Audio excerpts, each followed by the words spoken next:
Well, hello guys. Hello. Hi Sharpie. How are you doing? So,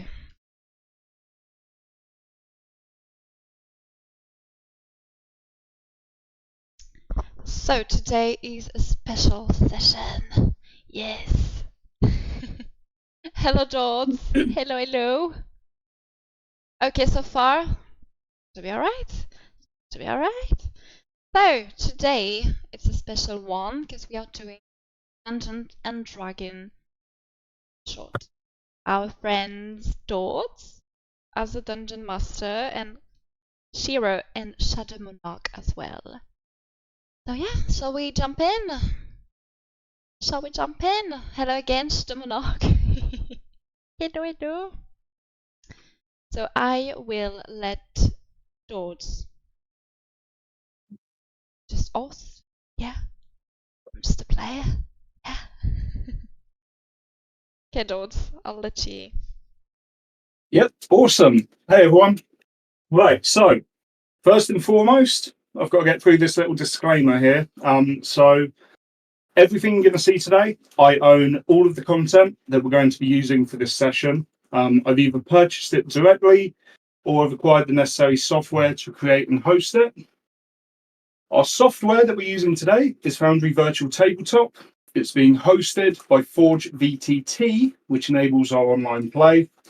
D&D Beyond has provided stat blocks for the creatures, and it's also helped us create our player characters. All the custom maps that we're going to use today were created using Incarnate, and I've got to give a special shout out to Beard versus Games, who supplied the original map that I've edited and adjusted. Very lastly, the character art was created using Nightcafe Creator. Links to all these resources, etc., are going to be put in the VOD, so you'll be able to go to any of the links below and essentially replicate what I've done for us here today. I've got a shout out that we're going to be using the D&D 5th edition rule set, but I've incorporated several homebrew rules, and these are modifications that I've made that I think enhances the experience for new players. And of course, we've got some new players here today. So therefore, you might notice that one or two rules in this session might differ from those in your own games, but it's not going to be wildly different. Very lastly, and most important to me as a dungeon master, please remember that this is a tabletop role-playing game. All the players today are portraying characters with unique personalities, mannerisms, actions, decisions that all will differ from their own. It's one of these things I like to throw in there to just let everyone know it's a welcoming space. Don't hate the player. It's okay to hate the character. All right. And with that, Faith, all my little clarifications are out the way. And I'm happy to jump into the session if you are. Well, I'm ready. I was born ready. Already. Okay. So Hi, I've Skype. nicknamed our little one shot here Occupied Terror. And if anyone can work out what I'm ripping off there, fantastic. So let's get started. And first off, we're going to need a slightly different picture. Ooh. Today is your 27th day at sea. You're currently on board the Horizon, a ship that's been chartered by your employer to give you passage to Isla Oma. What do you know about your employer? Not much. You know they're wealthy. They handled everything via a proxy called Nomad. He met you in Neverwinter, and he's going to meet you there again once the job's done. The anonymity of this job doesn't bother you too much. It's not uncommon for patrons to keep details away from adventurers such as yourselves.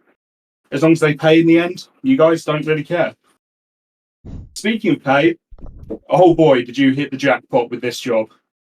50 gold pieces each. That's almost an entire year's wage of you working, doing adventures, defending the innocent, hunting monsters, and you're going to be getting that for less than 2 months' work. So, it's an easy job from that perspective. You had to take it up. especially considering most of that 2 months, yeah, that's going to be spent at sea just travelling. As for the other details, well, the proxy, he was quite light on the details. He didn't try to hide that there were going to be risks, and he does suspect that foul play is happening, which is why the pay is as good as what it is. And aside from the usual dangers that one might encounter whilst travelling at sea, the island has gone completely silent. Nomad, the proxy, told you that the island is marked on maps as uninhabited, but in actuality, that's a lie. It conceals a mansion. The mansion being inhabited by a small group of wizards who use the space to complete research on relics of unknown origin. Your instructions for the job were pretty clear. Make landfall on Isla Oma. If foul play has taken place, rescue any survivors, and for each soul you bring back alive, you get an additional 5 gold pieces as a bonus. Most importantly, however, you need to retrieve an item, a relic that your employer had tasked the wizards with researching. The description you've been given is that it is a piece of a broken staff. It looks like steel, but it's made from some other metal. It's cold to the touch, and there are crystals that formed where the staff was broken. Returning without the item means you don't get the big payday, and you guys don't risk your lives for free. So the thought of making such a lucrative payday, yeah, it brings a smile to your face. But it's then that you remember 27 days. You've been at sea for 27 days. When you took the job, you knew you'd be sailing for a long time, but the novelty of the crew is really starting to wear thin. Speaking of the crew, you've not really seen anything like this crew before. And we should get picture sharing in just a moment. Yeah. There we go. The Horizon sails under the command of Captain Crow, a relatively young-looking half-elf, although those with elven blood can be a little deceptive when it comes to guessing their age. More interestingly than Captain Crew, though, is his actual crew. His crew are made up of lizard folk.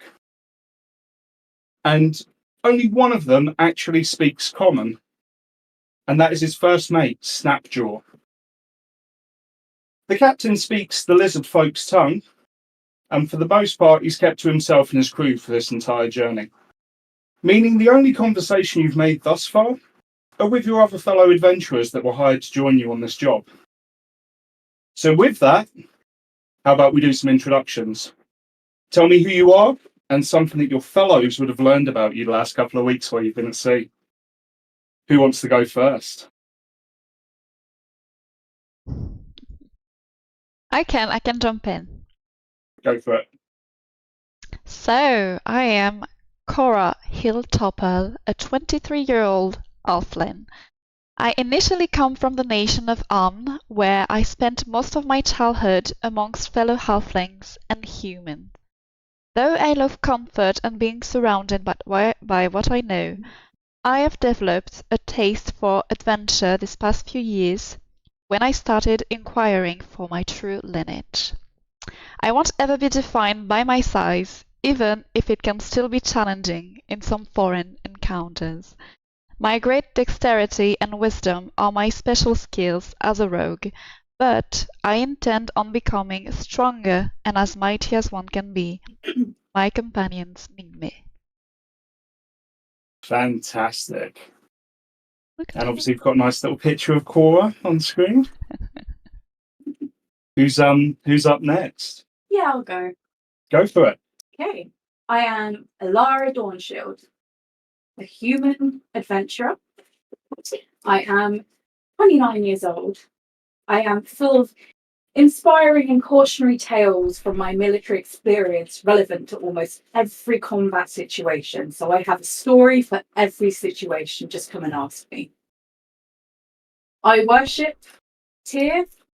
He aligns with my values of doing good in the world and rescuing the innocent. And you're a bit of a celebrity, aren't you? I don't want to toot my own horn, but yes, I'm very much a celebrity. Okay. And lastly, we have Arjan. Yeah, I am Arjun, 19-year-old Dragonborn sorcerer who might be young and inexperienced, but that's exactly the reason why I decided to go on adventures and collect more experience and fame as the time goes. I am friendly towards who friendly to me, and merciless against who wanna hurt me or my companion. I am a brave Dragonborn who's currently sick.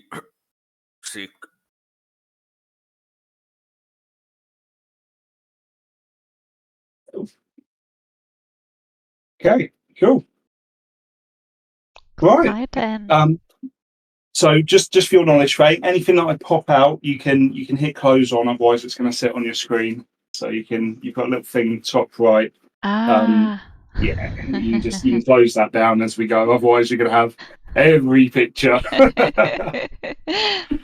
I was letting you Oh, drive, you know. I can drive so much. Okay, so guys, good news. So far, the journey's been smooth sailing, but the crew have been on edge all morning. The island is finally visible. You can see it on the horizon. You're pretty close, but unfortunately, you guys have got to now outrun an encroaching storm. And despite the best efforts of the crew, it seems inevitable that this storm's going to catch up. The captain's yelling orders in lizard folk speech. You've begun to recognise the speech patterns, but you don't speak it. Maybe one or two words here or there, but you can't really make out what he's saying. The crew all scuttering around the ship. They're adjusting the sails, adjusting the rigging. The waves getting ever rougher. You're having to every now and then just hold on to either a rope or hold on to the side of the ship just to maintain your balance. You all catch at the same time Snapjaw acting a little out of the ordinary. He's leaning off the port side of the ship and he's just staring into the frothing water below. Suddenly, he rushes over to the starboard side of the ship and he's absolutely fixated on something. He suddenly rushes back to the front. He goes to the bow. He then looks back with terror on his face. "Cease, serpent! It's going to eat us!" And Snapjaw runs to the helm. "I don't taste good! Don't eat Snapjaw!" It's now that you finally catch sight of what Snapjaw's seen. It's a head with almost shark-like features, and it slowly starts to raise out of the water, beautiful pearlescent blue scales shimmering as the flashing of lightning behind is illuminating it. The head is now about 15 foot above the waves, and you see the creature begin to inhale. Captain Crow yells, "Take cover, hold on to something!" And it's now time for our first rolls of the night. I would like everybody to go and make for me a dexterity saving throw. So what you're going to need to do is load up your character sheets, and approximately in the middle, slightly to the right, you should see saving throws. And I want you to all press dexterity, or dex, DEX. So it'll be on the right hand side of your landing page. Perfect. Thank you, Alara. Lovely. Thanks, Cora. Oh, Arjan's not going down. So, unfortunately, the serpent unleashes a concentrated beam of seawater across the entire of the deck.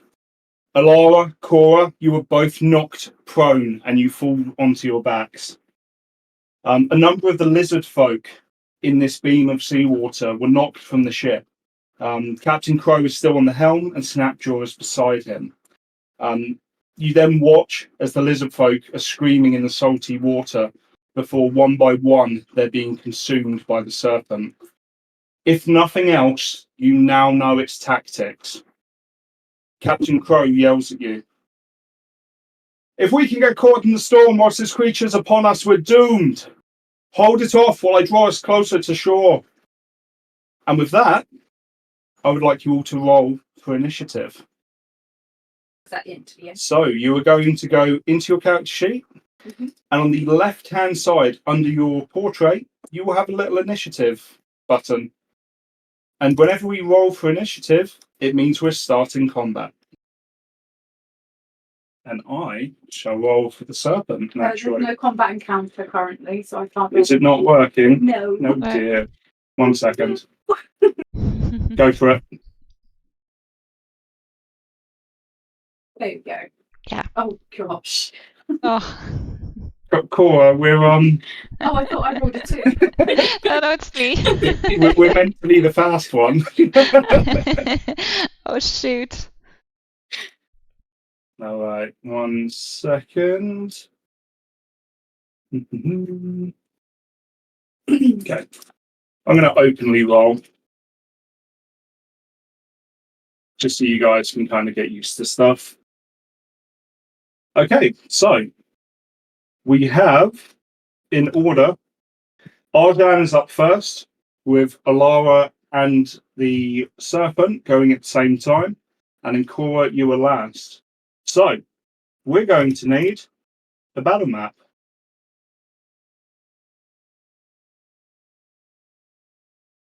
And I would like for you guys to position yourself wherever you think you are on the ship. Is that one not visible to you guys, or is it still just loading? I think it's loading. Where am I? Looks like 7 trouble on the stream.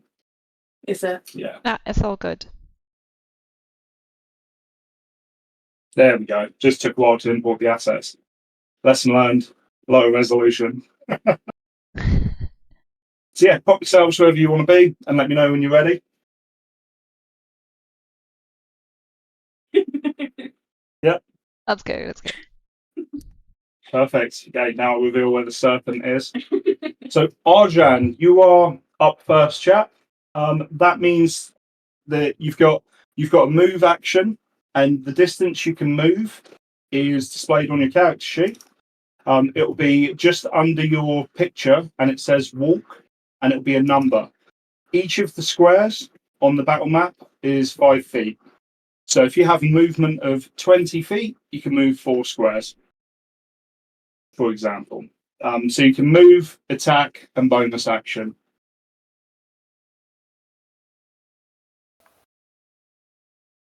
Okay.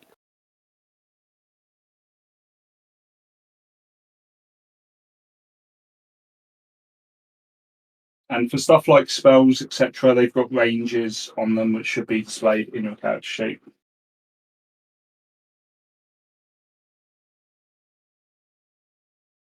And if you need any help, want any advice, by all means, just No, ask. I think I moved, so I will cast. Mhm. Try to attack it. Perfect. Yep. Okay. So now I roll for the attack, right? Perfect. That's it. So if you press attack in the chat box now, that should automatically roll for you. 14. Yeah, I'm pretty sure that hits. Oh no, it does not hit. It does not hit, I'm afraid. So as you unleash your fireball, it just curves into one of the waves that are cresting up to its apex. Unlucky. Hi Lindsay, how are Is you there anything doing? else you would like to do? You've got bonus action. I don't know if you've got any spells that might be useful. I can't remember what we've got given you. No, that will be. No, you're all good. No problem at all. Okay. Next up, the serpent and Alara are going at the same time. Give me a quick slash roll d20 in the chat.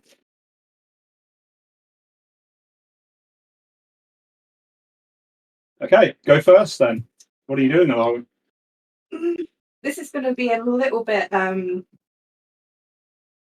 off kind of centre, but am I allowed to investigate around me? Is there something I can harpoon the creature with? Okay, so currently you're knocked prone, so you can get up from prone.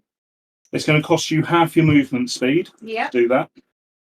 And yeah, you can see, I mean, this is a ship that, you know, it's obviously been You have used your for week in all offland manner of zone, right? things. There are plenty of harpoons, Bit of etc. rest. around. And pretty much where you're standing now, you see you've got the anchor to the port side. Mm-hmm. Opposite side to starboard is where you're going to find the harpoons. Cool. I want to go to the harpoon and tie a rope around me and hold the harpoon in my left hand. This sounds crazy, but I like where it's going. Yeah, by all means, you're within range of getting there. Yeah. So is it the left hand side, did you say, or right hand side? Starboard, right hand side. So about here? So it's where the rope is. That's it. Perfect. So yeah, I'm just gonna, think nothing of it, tie a rope around me and hold the harpoon in my left hand, ready to aim at the creature. Okay. So the time it'd take you to kind of tie that all together, that would be your turn. Are you happy with that? Yeah. Okay. Cool. So the creature is going to try and hit you guys all again with that same spray. I'm just going to tidy up chat to make it a little bit more obvious what's going on. Okay, I would like, let's see. So the only person it can hit right now is actually you, Alara. Mm-hmm. So can I have another dexterity saving throw, please?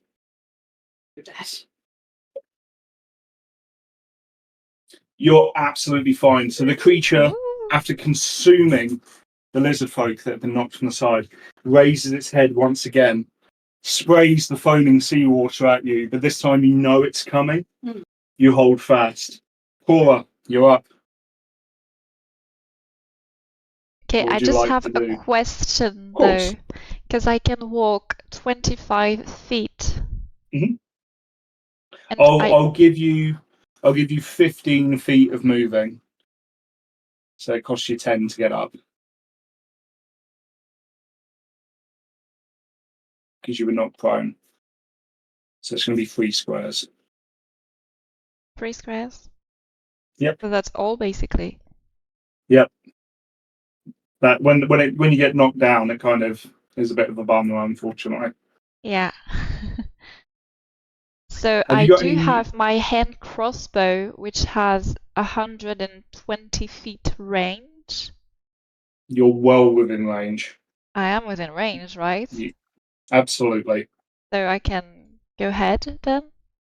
Yep. So, so if you just press attack in the chat box now, so you've rolled the so you press the button in your character sheet. On the right hand side of the screen, if you bring up the little chat symbol, that's it. Up one more,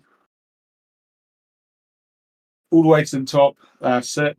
And then in here, if you press attack, and then normal. Oh, so stumbling as you get up, you rush down the steps, you draw your crossbow, you fire it, but you find the seawater's kind of jammed the mechanism. Your crossbow's jammed for the time being. You don't get the shot off. If you want, I will let you spend your bonus action unjamming your crossbow, ready for the next turn. Okay, so I just do damage or? No, your crossbow jammed. You rolled a natural 1.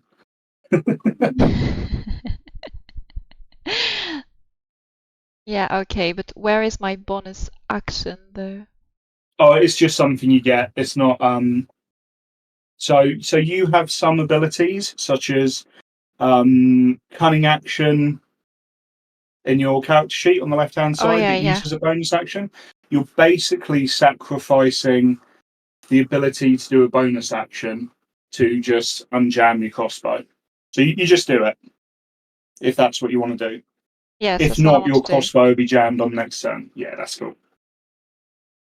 Right, Arjan, you're back up again, chap. What are you doing? T. Um, hmm.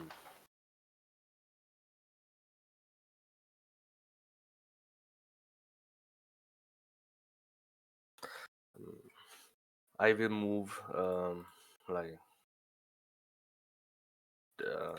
15 feet or Yeah. 10. Yeah. Yep. And I will try this thunder wave spell. Oh, okay. So I can't reach. I can reach it, right? You absolutely can, yeah. Yeah. So, Thunder Wave is an automatic hit. So each creature within a 15-foot cube originating from you must make a con saving throw. If it fails, it takes 2d8 thunder damage and is pushed away from you. If it succeeds, it still gets pushed away from you and takes a little bit less damage. So let's see if the creature makes it. So you've got a DC of 12 on this one. And this thing, believe it or not, is not all that dexterous. It fails. So Arjan, can you please in chat? I'm going to need you to write the command / roll 2d8. Oh, sorry, / roll space 2d8. I'm going to move the creature back 10 feet. Oh, put a space in between the roll and the 2. Okay. So, yeah, so it would look.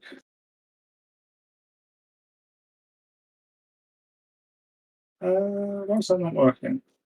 Are you happy for me just to roll it for you, chap? Of course. Yeah, I don't know why it's not working. Nice, you hit it for 10 points of thunder damage. Tell us how you're casting a spell. Is it one hand, two hand, Hadouken? What are we doing? Two hand, of course.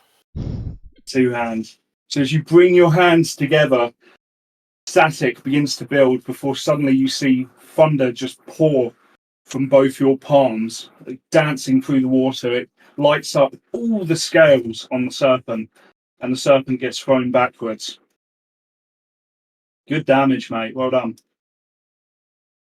Okay, let's have another roll off. Alara, who's going next? If you just press up, you will be able to just roll a d20 again. All right, it looks like the serpent's game, and serpent's not happy with Arjan being that he's just lit him up. So he's going to move 5, 10, 15, 20. He's going to come straight up to the starboard side of the ship. And Arjan, he's coming at you and he's just going to try and bite you. And let's see. So 14. So Arjan, what you need to do is take a look at your character sheet, and Yeah. immediately under your picture is a number with your armor class. Yeah. So did the 14 beat, meet, or fail it? Beats. Beats it. So you're Yeah. going to take damage, unfortunately, chap. And you are going to take a whopping 11 points of damage. So if you go to your hit points, you should be able. There you go. Arjan, you can describe if you want to everyone how you're doing. If you still look okay, if you look a little beaten up, I if you're on am the cusp of definitely death. beaten up. Okay, so the rest of you just see as this creature, its head whips over the ship, over the rails, and just grabs Arjan and clamps down on him. I mean, Alara, it's your turn as well. What are you doing to help your companion? Oh, I'm just having a look. I saw that the creature hit Arjan. I'm not happy with it. Feeling angry and pent up. I want to do something. But what can I do? What can you do? I mean, do you need advice on any of your abilities, or Within 5 feet. Is Arjan within 5 feet of me? he is not? He's Yeah. about 15. And my lay on hands, my healing ability, can I use Yep. that on other people? Yep, works on other Cool. people. I want to use my movement. Yep. If I can. You can get to him. Cool. And I want to use lay on hands on him. Yeah, absolutely. I can't remember how much you heal. So total number of hit points equal to your paladin levels. Okay, awesome. So Arjan, as you're lying bloodied and in a bit of shock about what this creature's done, Alara comes to your side. She presses her hand to your shoulder. A white searing light erupts, but it's not painful. It's warm. You feel refreshed, and you are going to go back to full hit points. Right. Do you want to do anything as a bonus action, Alara? My bonus action, can that be me harpooning myself to the creature? No, that'd definitely be an action. Definitely be an action. What other bonus I tell you what. I do my armor of Agathis. Is that a thing? It just protects me. Is it a bonus action? I'm not sure. No, it's one action. Cost you one action. So if we take a look at your skills quickly, maybe there's something we can do as a bonus action. Let me quickly go through. I think most of your stuff's action. I think, to be honest. Yeah, I don't see anything there. Action. No, you've only got action. So okay, that's fine. My bonus action Guys, then I'll will be try screaming at the to be creature. useful. absolutely fine. Hopefully. I'll try. That's all I can do. I'm going to kill the big serpent. Cora, Okay, I'm going to you're kill up. it. Oh, I can't hear you, by the way, for some reason. I'm here. There we go. Yeah. So I want to get closer to the serpent because I'm still a bit far. Mm-hmm. And I'm going to retry my end crossbow. Perfect. Hopefully. Give it a go.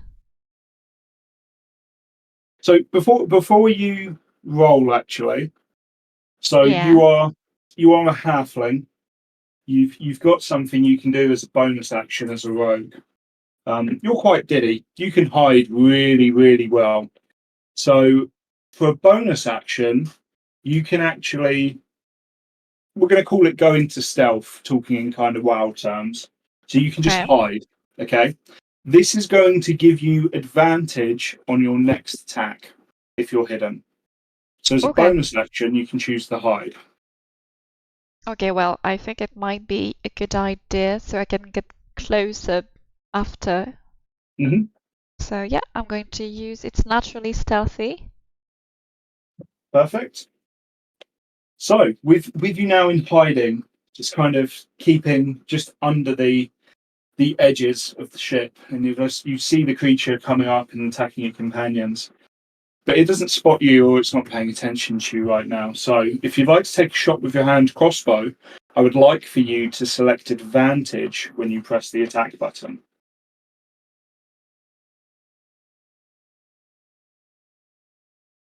Remember, you have to go up into chat to yeah, you got it. One more above. So top one. There you go. And if you scroll that down a little bit, you'll see attack.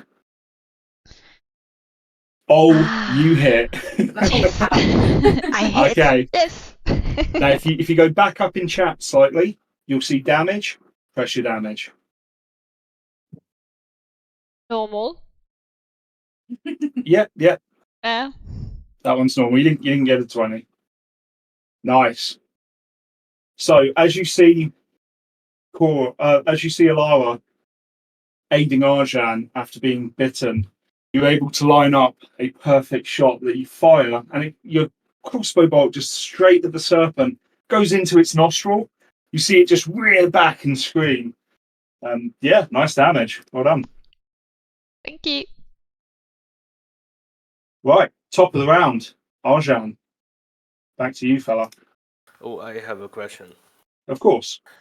Can I open the other character's window so I can see their skill? No. No. No, unfortunately not. Just Okay. it's yeah. And how much she healed me? Full health. You go back up. Yeah, Okay. she healed you for 15, but obviously you only took 11 points of damage, so you go back up to 20. Back to 20? Okay. Yeah. Okay, thank you. No worries. All right. What are you going to do? Seek vengeance, maybe? Yeah, definitely. I will try another firebolt. Superb. Go for it.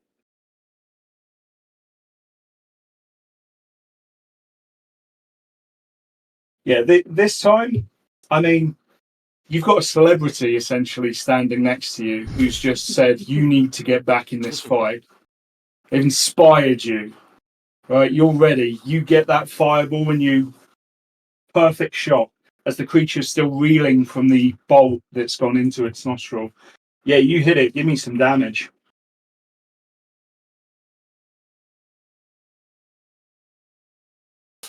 Oh, it's still damage. It's still damage. That's all that matters. I mean, you are casting a firebolt at a creature in the water, so maybe it's a little diminished, but it still looks cool. Okay, it still looks cool. Anything you'd like to do for a bonus action, chap, or move? You can still move, obviously. Yes, I'm gonna move back. After everything. Right there. Perfect. Okay, and with that, let's have another roll off. Another D20. Another d20. Oh, I think you're going first. Yeah, you edge out the serpent. Go for it, Lara. I think this is actually going to be a death wish, but with the harpoon in hand, I'm going to aim for the back of its head and try and shoot myself onto the wyvern. Oh my Is it a god. wyvern? Oh, it's a dragon. It's a serpent, as far as you know. Yeah. None of you.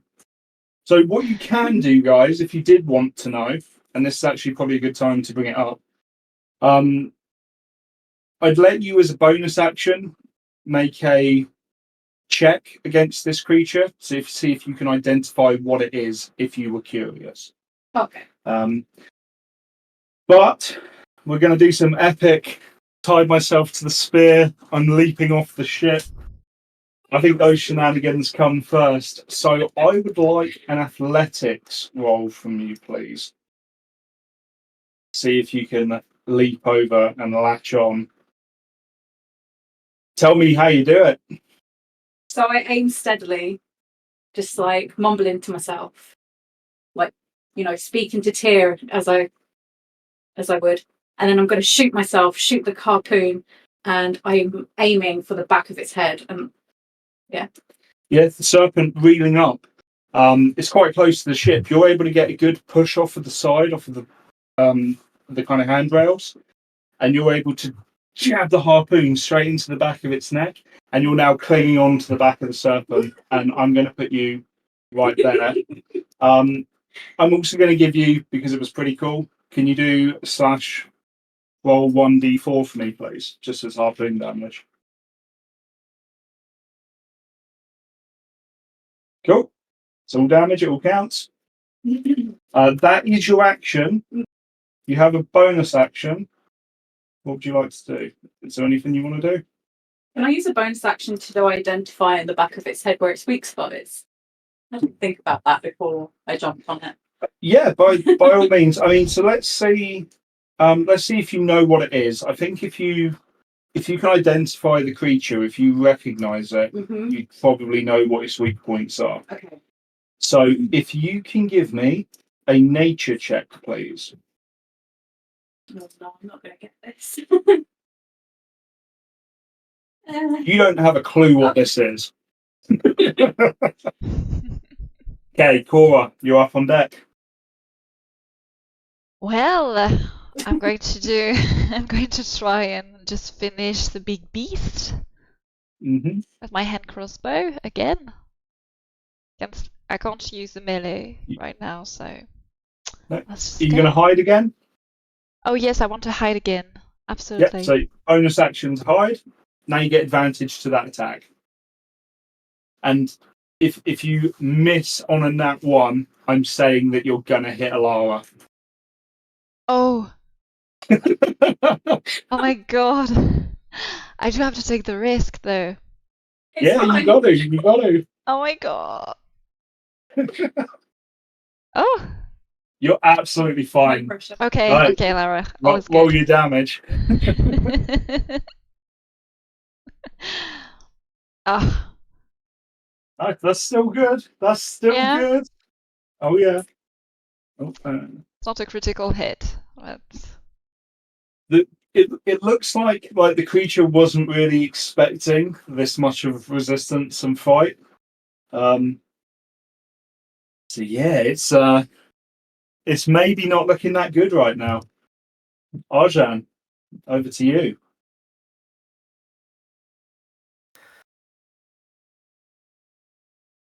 Well, I guess I will try it the third time. Maybe Yep, I can deal more damage.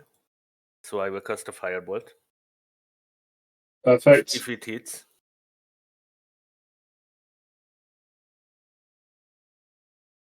Yeah, that hits. That hits. Roll me some damage. yeah, Granted, it just hits, but it does hit. it hits. hmm Meets it, beats it, is what I say. Fantastic. Good work, chap.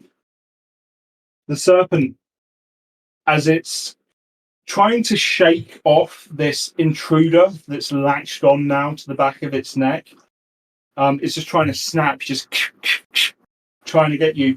All of a sudden, a crossbow bolt chings straight into its left eye.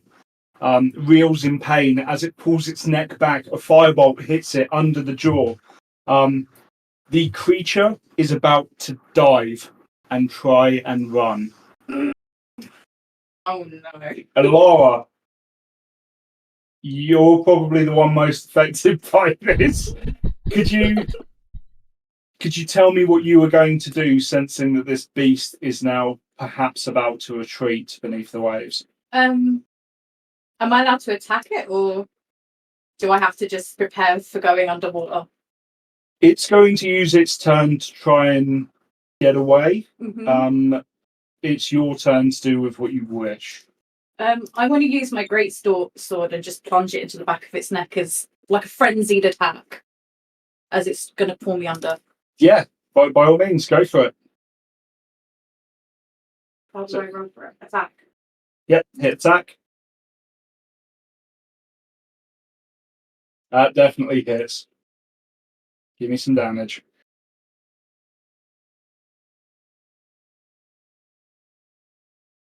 Nice.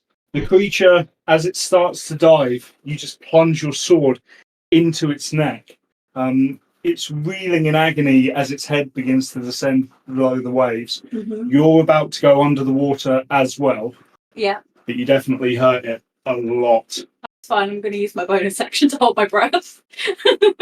Good idea. Okay. Good idea. Cora, you're up next. The creature now is kind of out of view. Is Okay. gone. You've just seen, however, your companion latched onto the creature with a harpoon and a rope, drive a greatsword into its neck, and get dragged under the water. What would you like to do? Well, I want to get as close as possible to a rope, so I can Yep. just throw it in the water for my friend Lara. Yep. So over to the starboard side, you'll see some ropes that This just one's? bundled up. You can absolutely get to those on your movement. Oh. You can move diagonally in terms of distance, by the way, even if it doesn't let you move it using WASD. Okay. So you're gonna cast out a rope. I would like you to make a athletics check for me, please. Just see if you can throw it far enough and to the right spot. So athletics. I have Should be at the yes. yeah. It's near the top. It's about 4 down. Ah. So you're able to get the rope. You pull it. You throw it, but I mean, it could be the waves. It could be the wind. Something just I'm lacking doesn't quite strength. land where you want. So you can wind it back in with your bonus action. and Yeah, let's do and I'll this. let you attempt again on your next go. Okay. Arjan, you're up, chap. You no longer can see the serpent. You saw the spot where your companion has just gone under the waves. What would you like to do? I will try the same. Move to the rope. Yep. And just throw it to her. Perfect. And see if I can save her. Yeah, give us an athletics check, please, fella. Just see if your shot's good more than anything else. Yeah, you've done this before, perhaps. You know, you almost lasso it, right, like a cowboy. It's perfect spot and placement. But, Alara, you are still tied to this serpent. Yeah. What are you doing? Is descending now rapidly. I should probably cut myself off. Okay. I'm gonna drown, aren't I? I'm gonna want 2 checks from you. Yep. To pull this off. Yep. The first one is to free yourself. I want athletics. And then I want a constitution with advantage because you're holding your breath as you're being now dragged to the bottom of the ocean. Constitution. Athletic. Wow. Okay, you're not that you tied. Can I use my sword? I mean, you're kind of descending rapidly. Your sword's still plunged into the back of its neck. You're stuck there. I still want the constitution with advantage to see if you're holding your breath okay. Okay, so you are going to take some damage here. You're going to take 4 points of damage. Guys up on deck. We're going to be coming out of turn order for this now. The combat encounter has ended. However, your companion is now missing below the waves. What are you guys going to do? Well, Sorry. no, it's okay. It's okay. I'm just wondering if I can actually swim to go help you, but I'm quite small. I think I need to use my wits instead of my strength on this one.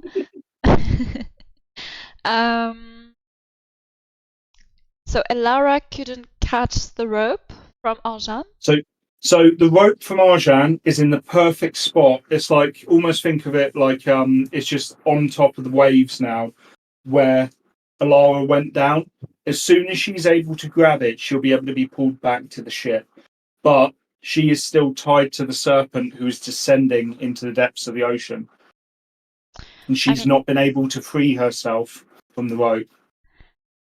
Well, I have an idea, but it's a bit rogue. I do have some good dexterity, so I could jump in with her. Yeah. To just help her get out. You absolutely could. Yeah. But I can't see her, so how? So I just have to... Arjan would know roughly where she went down. Okay, so you could show me. And you'd see the rope as well where he's thrown it. So you've got a general idea of where she went down. Around here? Okay. So I guess I will just jump on the serpent? Yeah? Yeah, jump into the water. Serpent's out of view completely right now. But if you want to jump in, you're welcome to do so. Okay. Would you like to tie yourself off to a rope or anything beforehand? Yeah, that's... Would you should like be to a good swing idea. from a rope and be stylish? It's up to you. It's however you want to do this. Oh, I like the sound of that. I like the sound of that. I do like to be a star. Okay. Well, so then I think I'm going for this. Yeah. Okay, so just like Errol Flynn, you find a rope, you hold it with one hand, you draw your rapier in your other hand, you cut the base of the rope, you swing round, propel yourself, put yourself in the water where you'd like to be. And using that, I will base how difficult the check is for you. Just here. Yep, perfect. Okay, so as you dive into the icy, briny water, maybe about 20 feet from you now, you can see that Alara's just struggling to release the rope that is still connected to the serpent as it's descending. I'll reveal where Alara is again, so you actually were pretty spot on there. Okay. Can you give me a how are you going to help her? Is your plan to swim to her? Did you want to try and shoot the rope? What's your plan? Well, I am too far to use my rapier anyway. Mhm. Well, I guess I can. I, I, I really think I need to be fast on this because the serpent could just go deep and she would drown.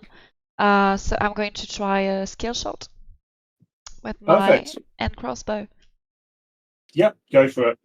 Let's go.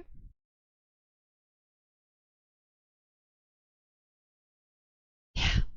So, despite the rough waters, despite the salt burning your eyes, despite the rapidly descending serpent, you're able to pull your crossbow, you aim it, fire a shot off, and you're just close enough that the momentum is still able to push the bolt through and break the rope. And just above the knot, Alara, you suddenly feel it give way, and you're now freed from the serpent. Cool. I'm definitely swimming up for some air. Shall I do damage though? You were aiming for the rope, weren't you? Yeah, that's all I was doing. Yeah. Does Yeah, it no, need you don't do damage. Okay. No, your bolt would just you destroy a rope. It's just a rope. Okay, perfect. Awesome. You guys are now able to start swimming back up to the surface. You are quite deep though, Alara, so I do want another constitution throw from you, please. Come on, hold my breath. You take 4 more points, I'm afraid. Okay. What an ordeal. I assume you guys swim back up, grab the rope. Arjan pulling you in, looking amazing as he does so, perhaps one leg up on the side of the ship, just making it look like he's towing in something that weighs more than it is, but he's looking damn good while he's doing it. And again, that's what matters. It's at this time, so you can both come back up onto the ship now. There we go, perfect. It's at this time you hear Captain Crow behind you. So, good show! That'll be a tale for the tavern. Though this tale is not over yet. We're in the shallows and we're coming up fast. Hold on to something. You all glance up and you're looking now towards the bow of the ship. And you see several jagged rocks that are jutting out from the ocean. Within moments, the ship starts shuddering violently, and the first rock tears into the side of the horizon. All of you jolt, and you see splintered wood and icy seawater start to rush over the deck. Captain Crow barks orders at the remaining crew. Snapjaw and the rest of the crew rush below deck. Again, another impact, a crunch this time that seems to echo through the air, and the ship gets heaved over to one side. One of the masts begins to groan under the strain of damage. You expect it to snap, but they hold strong. And the ship now comes to a stop. Whilst the captain rushes below deck, you look about yourselves, and you're now at the shores of an unknown island. It's cold here, and the sun's starting to get low in the sky, and it's going to be evening soon. Captain Crow returns from below deck. She's battered and bruised all right. Got a couple of holes and taken on some water. It's nothing that we can't handle. But, much to our good fortunes, I present to you Isla Omar. You're going to have to use a dinghy to get the rest of the way. Take care of your business ashore. We'll handle the horizon and the repairs. We'll get her off the rocks. 16 hours, maybe. We can't work through the night though. Should be ready to sail by mid-afternoon tomorrow. Handle your affairs and get back to us by then. Okay. Are you guys going to be going ashore to Isla Oma? Yeah, we need to do it. Yeah. Yep. I'm gonna jump in the dinghy, not thinking much of it. Cool. Who is going to command steer the dinghy? Who's taking the oars? I'll take yours. You'll take the oars. Yeah. Okay. Seems Oh, I like get you. skills Yeah, like a seems like promise. you. So we're all getting in the dinghy, yeah? Mhm. Cool. Okay. Okay. Give me an athletics check, please. So, as you approach the shore, the water is icy cold. It splashes across your face. Sharp scent of salt and seaweed just fills your senses. The dinghy rocks precariously, but your paladin is strong, heavy strokes. Rapidly, she gets you to the shoreline. The sun is getting really low now, with the tree lines and a couple of high hills. It's quite dark and everything's shadowy. As you land and pull up to the beach, what would you guys like to do? And I'm going to give you a hint here. Probably take a quick look around, probably secure the dinghy. Have a think about what you're doing landing on this island. Can I bring the dinghy to am I strong enough to pull the dinghy actually on the side of the shore so that the waves don't carry it out? Yeah, you absolutely are. Cool. I'm gonna do that. Yeah, that doesn't require a check or anything. That's you just be able to do that, especially with three of you there. I Alajan, Cora, What? Sorry. what would you guys like to do as you make landfall?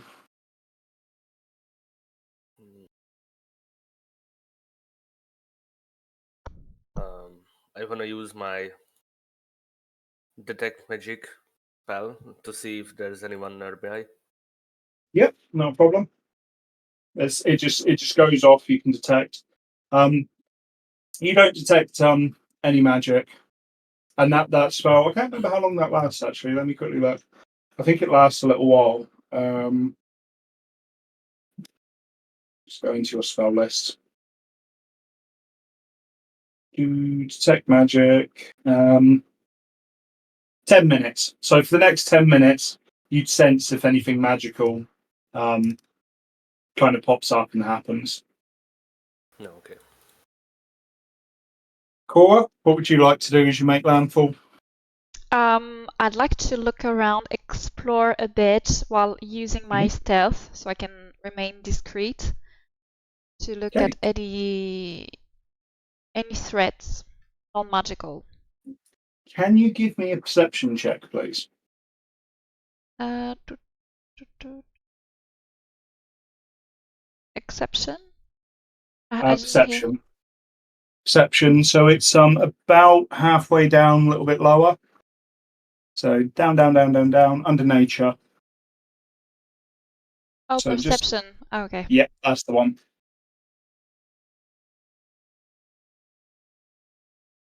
Okay, so the island is silent. You can hear the ocean's waves crashing against the shore, but the island itself is very eerie. You don't hear or see any birds, any wildlife, and all that lays before you is a dense forest just beyond the beach. The trees are quite tall, and their branches are kind of twisted, almost like skeletal fingers. As you're paying attention and looking around, Cora, you think for a moment you see a pair of eyes looking back at you through the overgrowth, but they're wispy, almost smoke like, with an orange glow. You blink and they're gone. And what are you guys doing now? How dark is it getting? Just out of curiosity. We are very much sunset at this point in time, but the density of the trees that lay before you in the forest, if you would step into them, it would be dark. Is there a way I can make like a makeshift torch? Yeah, absolutely, absolutely. What role should I try to do? You don't need a roll, as you'd have kind of the provisions to do that. Okay. Yeah, I'm gonna make a makeshift torch and have a little look around. Can I use perception to see if there is a safe entrance further into the forest? Yeah, Like a clear opening? yeah. You can give me a perception check.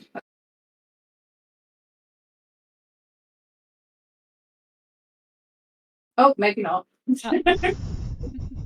You barely register that there's a way in to the forest. Get in. So the kind of cove that you guys are in, you obviously you've got the sea to your backs now. It's this pebbly beach that you've landed on. You've pulled your rowboat up. That's now secured. That's not going to go anywhere.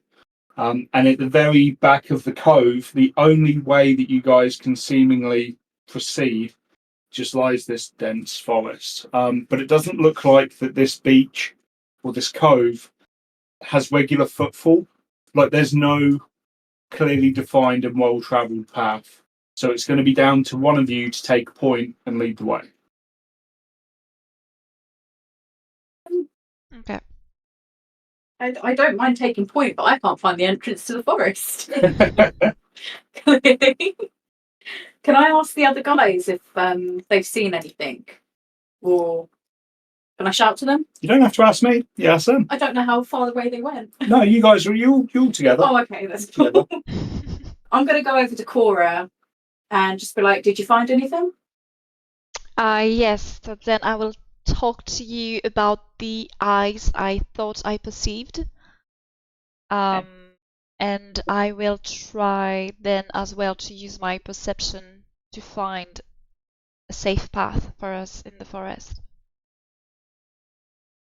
Okay, so Laura, first off, can you give me a religion check?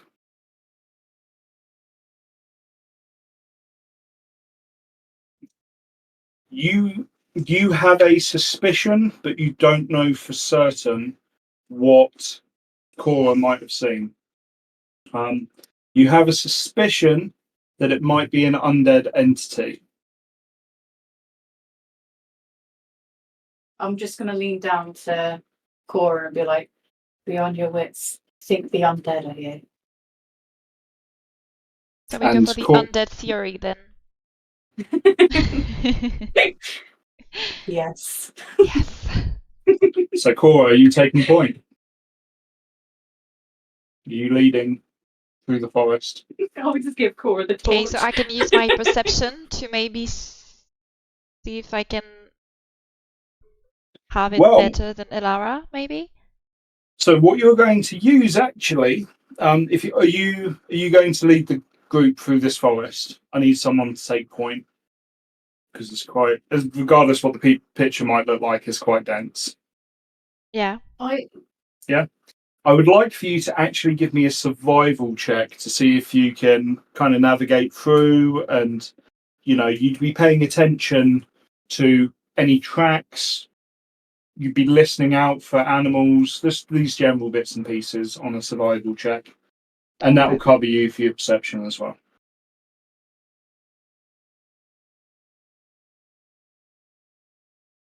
Okay. So, the three of you now begin to venture inland. The forest is overgrown. There's thorny vines and thick moss that muffle your footsteps. The ground's uneven, it's damp. The air grows heavy. All you can smell is sort of decayed vegetation. And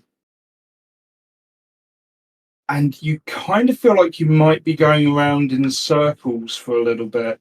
It's getting darker and darker now, but eventually you are able to to step out from the canopy.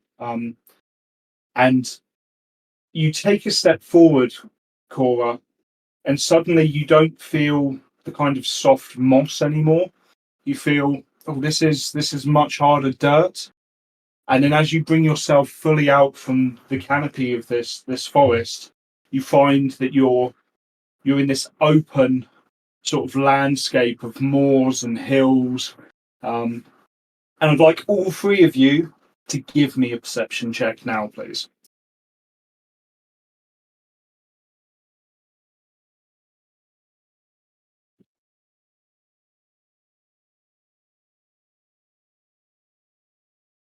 If there you go, chap. Yeah, good stuff. Awesome. So as the three of you step out following Cora's lead into this moorish landscape, your eyes are all caught to one thing. In the darkness that now surrounds you almost completely, maybe a good mile away, you see a light emitting. And as you stare at it and your eyes adjust a little bit more to it, you can see that there is a silhouette of a house.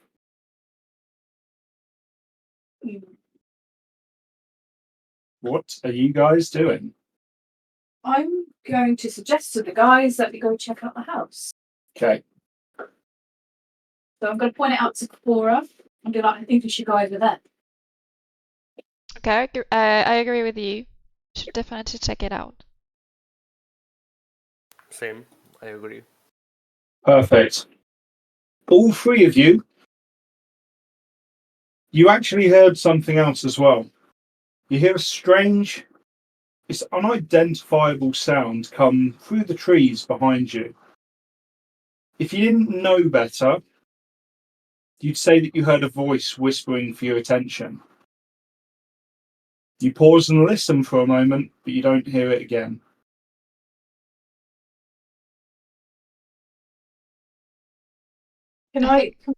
Sorry. I think we should like remain focused on our goal. It might be a trap to follow the voice. I feel like it might not be good news. Might be a trap. Why? I don't know, because I've seen those eyes. It didn't seem very welcoming. Maybe the voice is coming from the same creature. And if so, I'm not sure I want to risk it. Can I agree with Cora. Can I just quickly do a religion check to see if I could determine what it said? Or some sort of... It's more you thought someone was whispering to you, but you couldn't make out what they were saying. Oh, okay. Okay. Fair Yeah. enough. I feel like Yeah, we I should think- get away from that voice. Yeah, that's right. Heading It's in my towards the halfling nature light. to be scared. Like it. Okay, so what is the walking formation? So I want you guys kind of following this makeshift path, as it were, towards this house. But I need to know the order that you're walking in. I think I should be in the middle because of my detection magic. Mm-hmm. I If you can get- stay in the back and keep an eye out from behind. Well, I don't mind being in front, but I wish I was not next to Arjan, but it's okay. Bit harsh. Might eat me, you know, so I'm a bit scared already by the whispering. So if we could not add another stress factor for me, would be nice, but I can do it. It's okay. It's okay. Okay, so you guys begin the walk towards the mansion. Like I say, it's maybe about a mile. Kind of hard to tell, but the light looks to be about a mile away. It's quite strange. The closer you get, you suddenly see that this fog and mist begins to rise around you. Arjan, immediately you know that this fog is not natural and that it is magical in nature. And as it begins to now rise and become thicker, your vision's incredibly impaired. You've maybe got about 10 feet ahead of you that you can see. And It's getting even colder now. Your breath is now visible in the air. You continue along the road, I'm guessing? Yeah. Or the path? Yeah, why not? Yeah, Why not? let's go Let's ahead. get away from the waves. It's So, only a bit cold. Cora, you stop dead in your tracks as you watch the fog and mist before you begin to undulate and coalesce into a humanoid form. It's the outline of a person, more specifically the outline of a woman. The more you look at her, the more you start to discern her features. And she opens her eyes, and they're piercing orange. A voice from no direction, seemingly speaking to you direct into your mind, says, "Help me." And you see the mist reach out towards you. What are you doing? Well, I can't help. I mean, it's in my nature to help people that looks like they need some help. So I do want to inquire this, but I think we have to stay in formation, the three of us, because it might still be a threat in disguise. So she's So I'm being reaching out for you. cautious. Are you going to reach out back? I think I'm going to hold on my weapons Hmm. and go forward, but cautiously. How close are you going to get to her, and are you going to reach out? I'll She's go. stretching. It's like her left arm is being pulled backwards, but her right arm's extending out to try and grab you. Oh, scary. Um, I'll go as close as to try to discern a face, but not as close for her to grab me, Okay. if that Yeah, makes sense. you can see her features, and she's grey, as in her skin is grey, her hair's grey. She looks like she's almost been covered in ash from top to toe.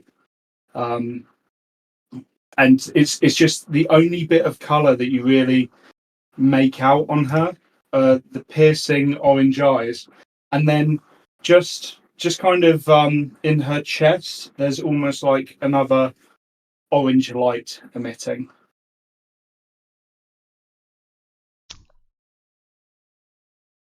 I How am quite frightened by the unknown, especially when she does seems like an undead. So I talk to my companions to have their advice, especially to Elara, because she seems like the more seasoned one of us all. this creature's reaching out to you, saying, "Help, please, please!" And she's slowly coming closer and closer, maybe just a couple of feet away from you. I'm gonna step in. Can I do a check of like some sort of history, arcana, religion, or anything like that to determine if it is good or bad? Give me religion.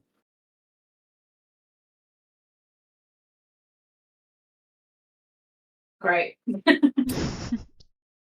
You know what you know. Not like, Okay. can we speak to it? So, like, how can we help you? Take my hand, please. No, Please. no. No. Has to be another way. Why do you want our hands? She gets pulled backwards into the smoke or into the fog. Okay. She wasn't good news. She wasn't good news. I don't think she was.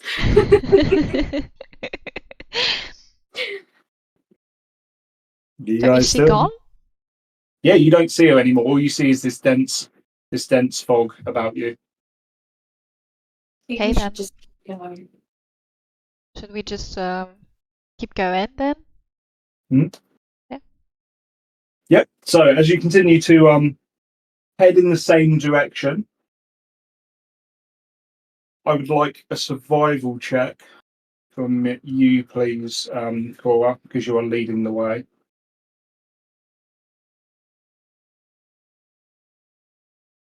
Yeah, you've got pretty good bearings. You saw your destination earlier. You're quite happy and content with where you've got to go. So you continue walking another sort of 5-10 minutes, and then you hear soft crying, Cora.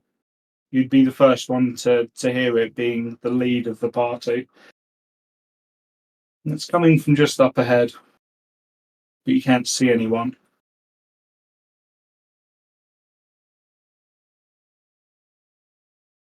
Can I use my... No, I am going to ask, it was Arjan that had a spell to perceive magic, right? Because I think the 10 minutes are done now. It's 10 minutes. Yeah, his detect magic spell would be up, but I don't believe he shared with you that that he knows how to do that. Ah, okay. Okay. I think we should just go ahead and try to ignore and just follow the path we were going. So you're not going to say anything to your companions about the crying that you're hearing, no? So far, no. Okay. So as you continue the way that you're already heading, you know the route you want. You're fixated. This is where you're going to go. Just slightly off to the side of the path that the makeshift path that you're following, is now a hunched over figure where the sobbing is clearly coming from. She has long hair that drapes kind of over her shoulders, and she's just slightly rocking and sobbing. Well, I guess we can't ignore it then. So, how far are we from this? You're at this point you'd be about 10 feet away, because that's when that's the maximum of your sort of vision at the moment. Okay. You're severely hindered by this fog.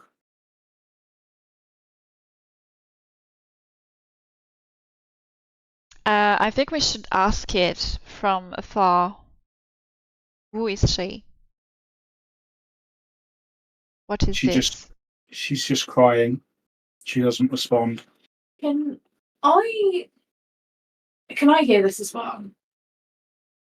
Sure. You'd be able to hear it by now, yeah. You're at the back of the party though, so you wouldn't be able to see anything just yet. Can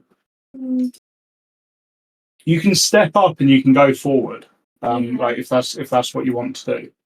There's something I perhaps want to try. Mm-hmm.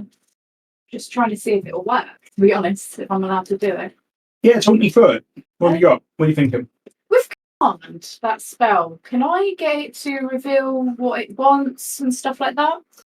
Okay, so that is an awesome use of command. So well done. Think about what you want to say. So command works in that the target makes a save, so you don't have to roll. Yeah. But you can only speak one word to it. So if you take a look at your command spell, that gives you some examples of what you would say. So you have to think very carefully about what this command is. I can't see the lower half because it won't let me see it. I can only see a little bit of higher levels description and then it cuts off and I'm trying to read the rest of it. Well, you basically get the gist of it from there. So, like, all it says is at higher levels, you can pass the spell with a better effect. But I think you're using a max level spell slot for a command. You don't have any second level spell slots. Right?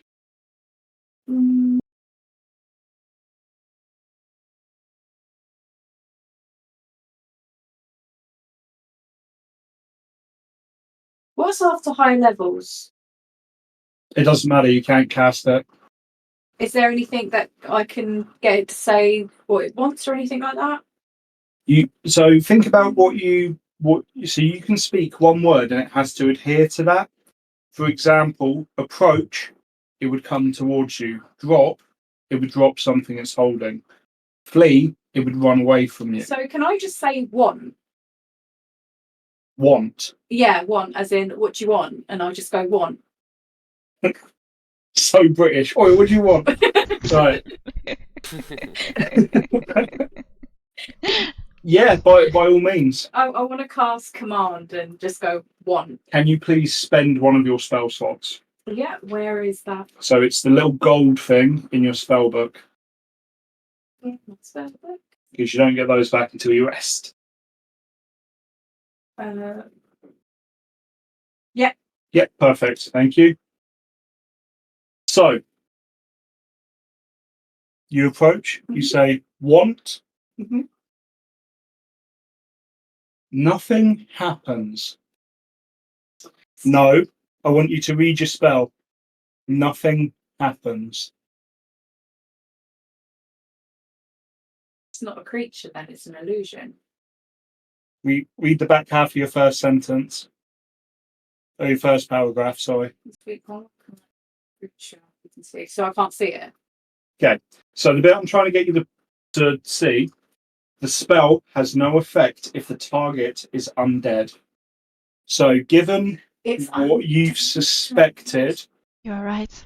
up to this point, given that you've just tried to use a spell that does not work on undead, like it would, you're now being a paladin, being a champion of the light, you would know that this is an undead entity that is before you. We can't help it then. Just gonna have to keep going. Yep.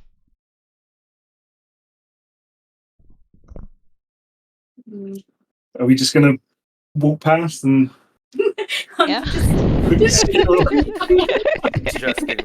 Just ignore it. Just ignore it. as you guys make your way further towards your destination, you start to see kind of a faint orange glow start to come through the mist, as clearly there is a light source at some point beyond this fog. This entity has tried to make several attempts to get your attention in that time, but knowing what you guys now know and the conversation you had, clearly you're just ignoring it. It tries multiple different things. It lays down in the road, kind of screams from the side. You hear whispers in your head. Anytime you hear a sound, anytime there's communication from it, it tends to always say, help, reach out to me. But you don't hear them. They're in your head every single time. Eventually, however, you guys now see this large, foreboding mansion before you. As you approach, the courtyard has a large metal door, sort of a wrought iron gate, and it's been pushed ajar. So it's not locked. That part's open. I assume you're stepping through and continuing to your destination? Yeah. Okay. Yes. Definitely. As you cross the threshold of the courtyard, the fog vanishes and clears.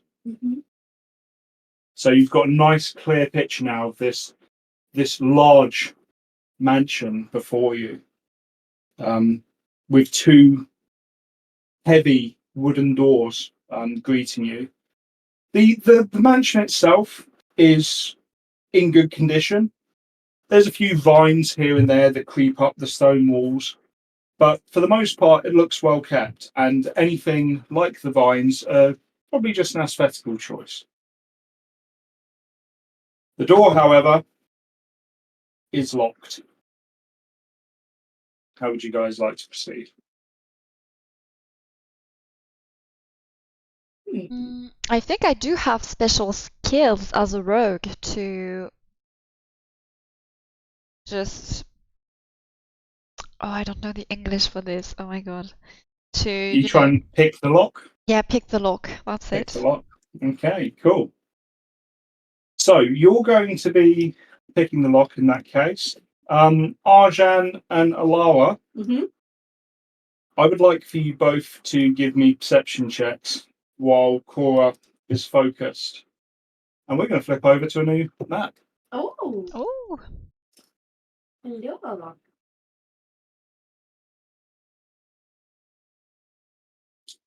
Okay, perfect. So, Cora, I'm going to move you over towards the door. In fact, you can go one more. There you go. Move you over to the door that is now locked. As you're examining the lock, taking your tools out of your pouch, Arjan and Alawa, you hear scratching noises, you hear rustling, Mm-hmm. and then it's not long before you see that you're not alone. Uh-oh. And coming from the sides of the structure, you now see what are clearly undead walking directly towards you. oh no. Oh, great. So, can we please have some fresh initiative checks, please? Mm-hmm. And that encounter should still be running. Nope, let me run it. Okay, roll initiative for me, please. Oh, damn it. Like how it just says zombie dogs. Zombie doors.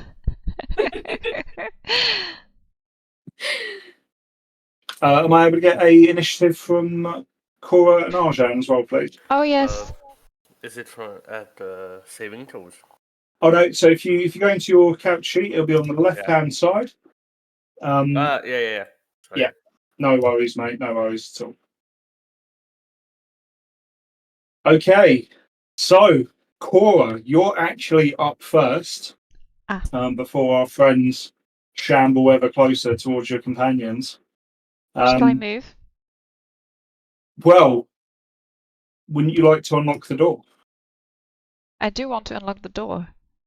Perfect. Can you give me a sleight of hand check, please?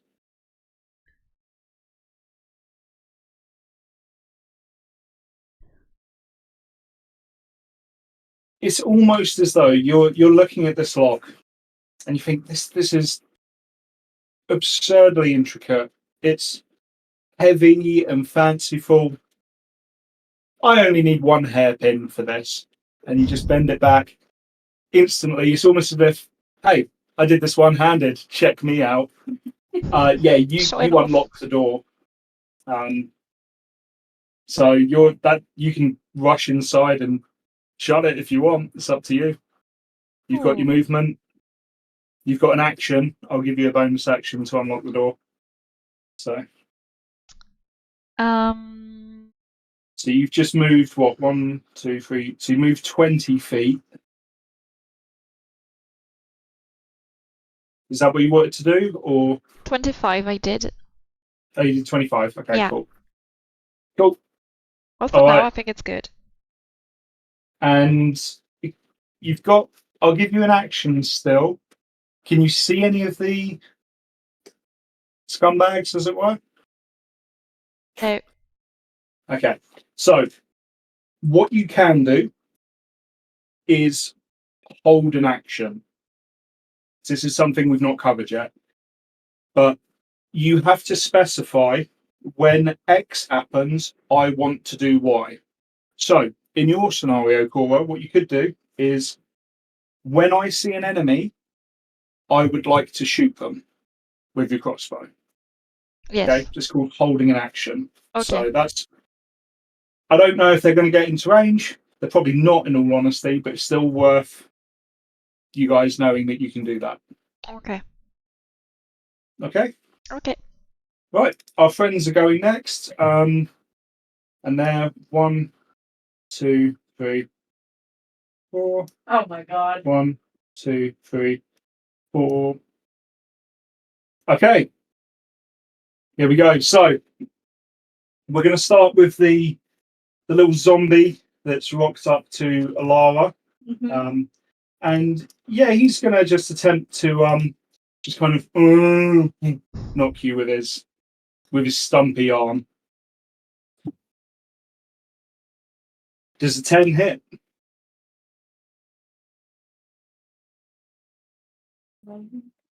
AC is under your character picture. AC. Mm-hmm.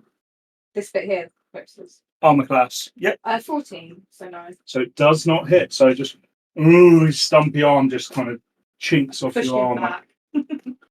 All right. Next, it'll be the one over by Arjan. He's going to try and attack you. This time, he's got a closed fist as opposed to a stumpy arm. A 21, I'm pretty sure hits you, doesn't it? Yeah, Oh no! it hits me pretty hard. Oh no. Okay, so let's see what the damage is. Got 6, it would do. 7 points of damage as this fist just comes crashing into seemingly the softer part of your robes. Okay. Next up, we have it's Arjan up next. Well, I want to move closer to the door. Yep, go for it. So that's one.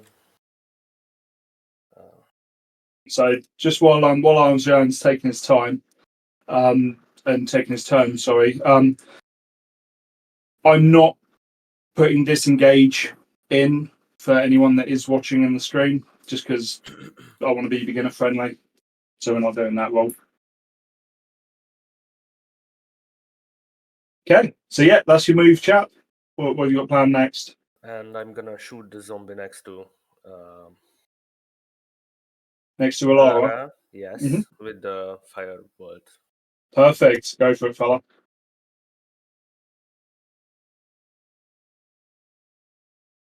Now, being zombies, they don't have the best armor class, and you hit it. You fire the shot off. It erupts in flame. How much damage are you dealing? It erupts in flame, but it's still just cool. Got a bonus action if you want to use it for anything. No, I don't. Perfect. Okay, Alara, you're up next. I'm going to try and run towards the door as well. I don't want to be out here on my own. Yeah, by all means, run away. 30. There you go. Cool. Okay, and action, bonus action, anything like that? Can I do lay of hands on Arjan as my action, just to give him a quick heal? Yeah, let me just check something. Can't remember how many times you can use it before you rest. 15 so far. Oh no, that's health hit. It's kind of weird. I couldn't do the software bit in the back to get it to work right. So give me 1 sec. As an action, alternatively.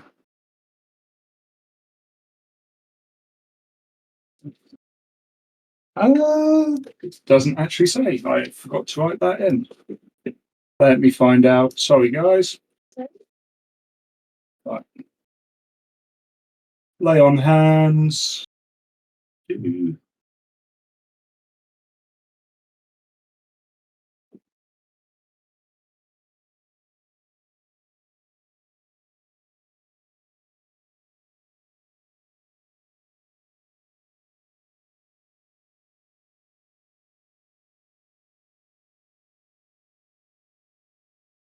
Issues with that pool.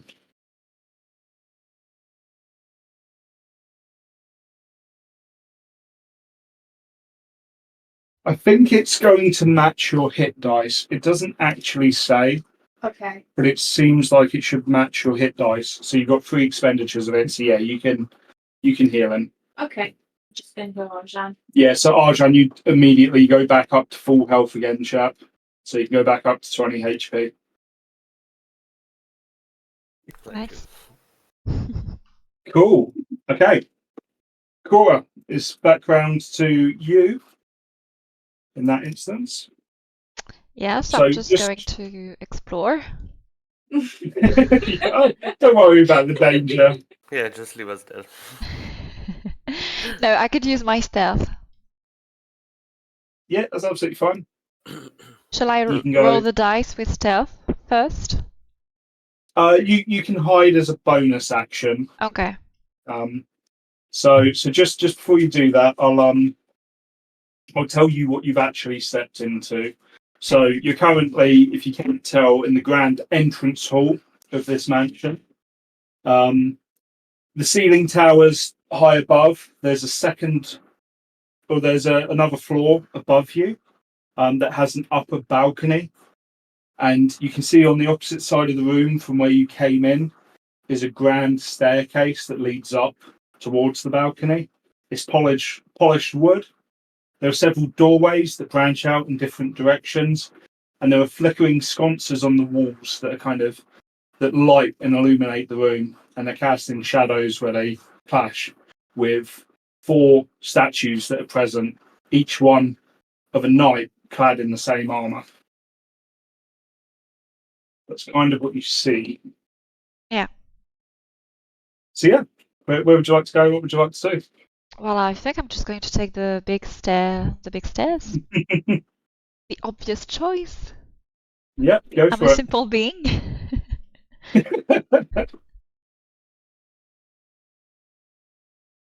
All right, I thought there was perfect. something behind. Okay. There's so if you decide to go up the stairs, I will be moving you to a different part of the map, and you'll be on the upper level. Okay. Would you like to hold an action? Anything like that? I'm Taking going a bonus to. action to hide. I'm just going to keep my hand crossbow just in case I make an unwanted encounter. Yep. So if anything jumps out at you, you're going to shoot it. Yeah. Perfect. Okay. Next up are our new friends, who are going to 1, 2, 3, 4. 1, 2. Yeah. They're all kind of clumping up now. All just moving towards the nearest person they can. There are 3 of them? There's 5 of them. Oh. There's 5. Now, if you want, can you see one down there now? You can take a shot of it if you want, Laura.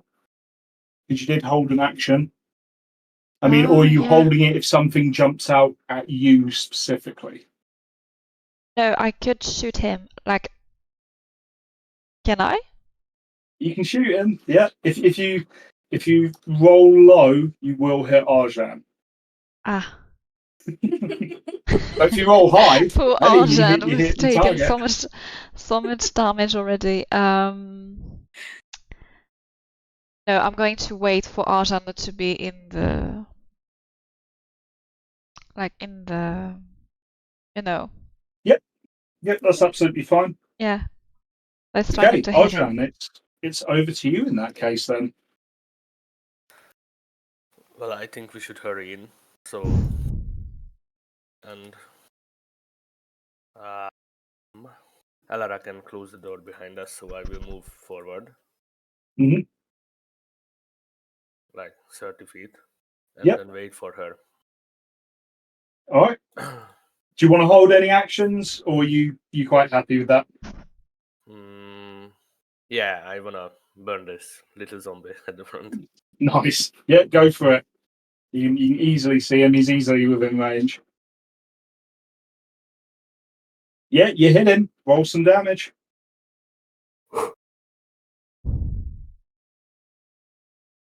Hey, that's Yeah. more like it. That's way more like it. You see this first zombie just ignite in flames, and he just falls to the floor, and is seemingly not gurgling or screaming or making any more noise. And he's gone. Nice. Alara, Finally. Mhm. you up? I'm going to be following Arjan into the door. Mhm. I'm not going to fight, so I'm going to run straight in and try and close the door behind me. Yep, you can absolutely do that. Yeah. Door closed. Cool. Can I block it with something? Yeah. What would you like to try and block it with? A stool or a bench or a table. There's not so much that sort of stuff around there. So a block of wood. I'd say that you could. Let's see what we got. You could take. Okay, here's what you could do.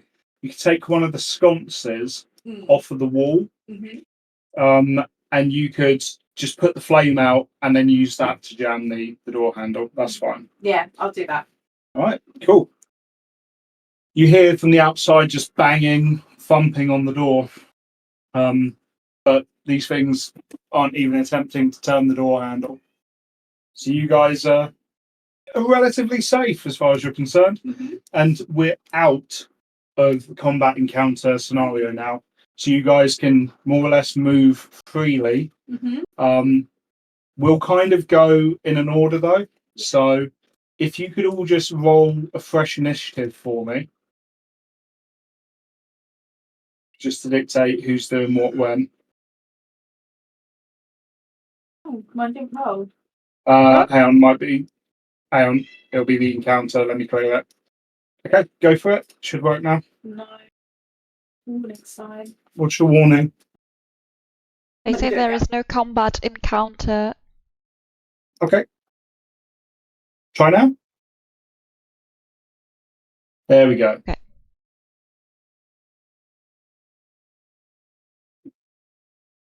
So yeah, it's just your initiative, please, Arjan, and then we'll cool.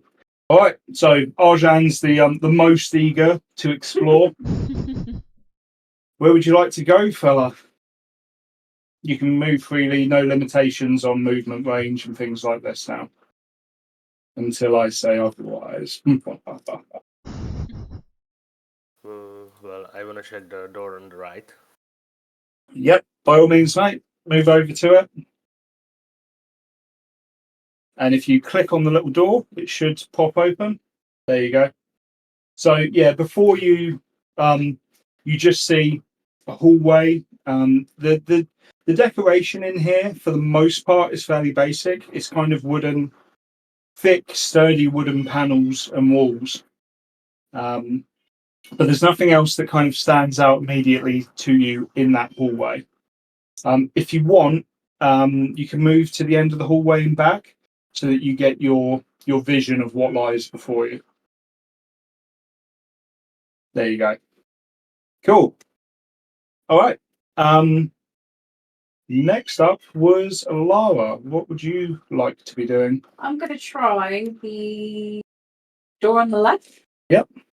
So can I open it? You can. Oh. All right. And step out. Okay.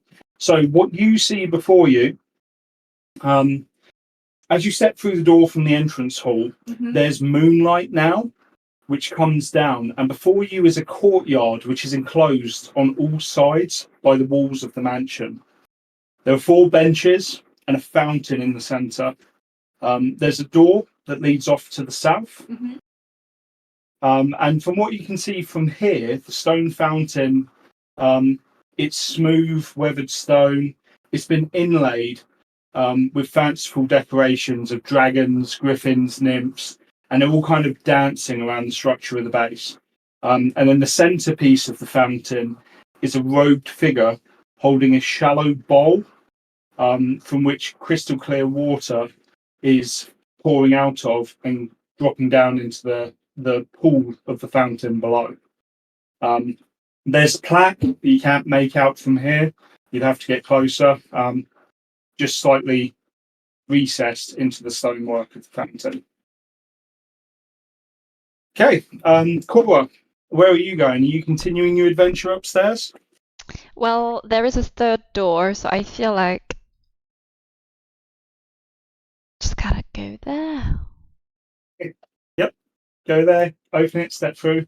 It steps you out into the courtyard that Lara's already it's the stepped out same. into.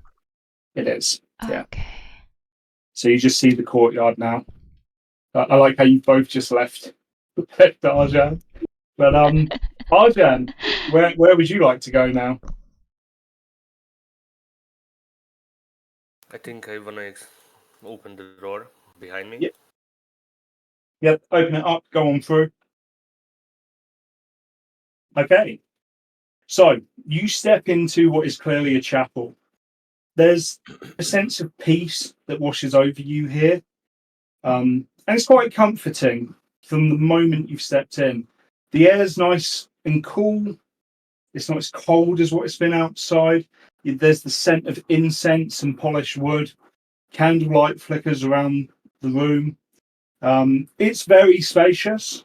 You can see that there are rows of polished wooden pews, which obviously offer seating for worshippers and visitors alike.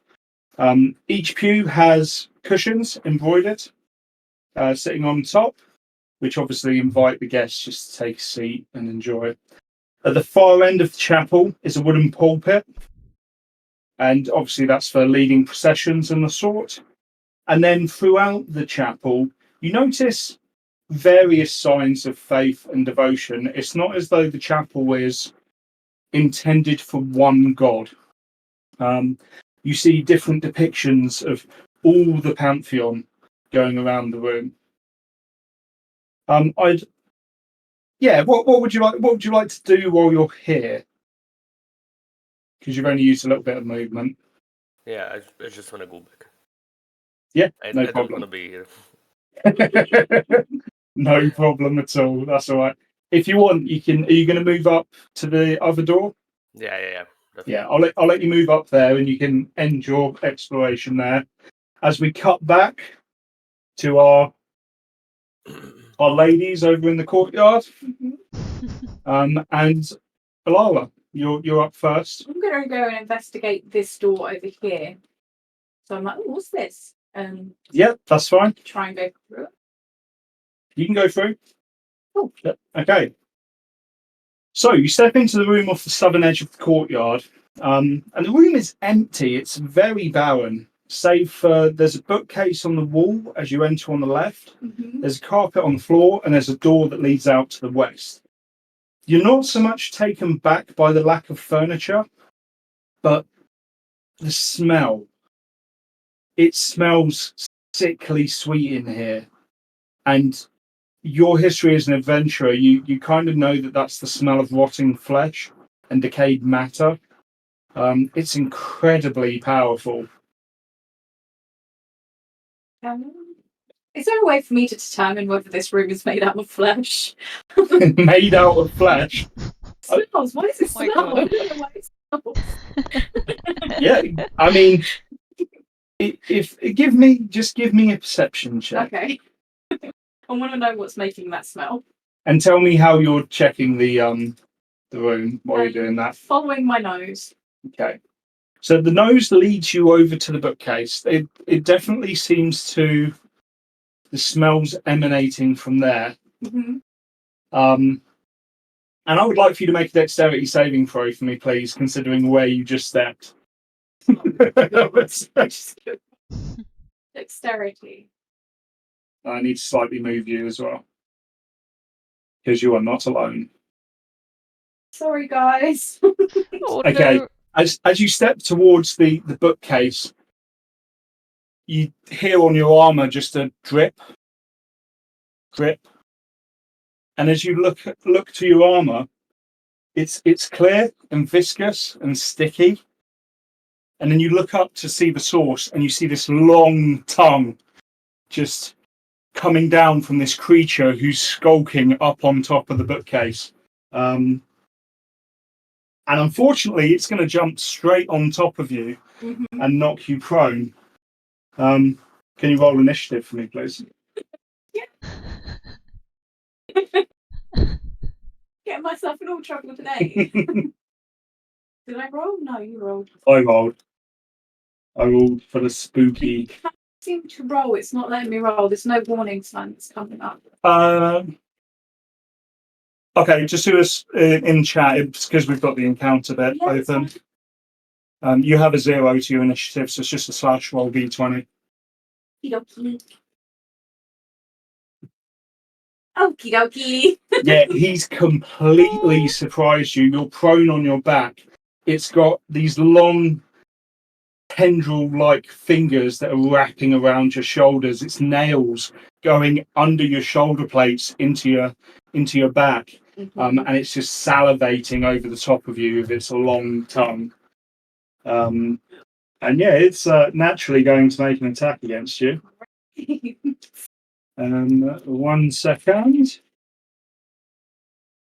Okay, it's going to go in for a bite, because why wouldn't it?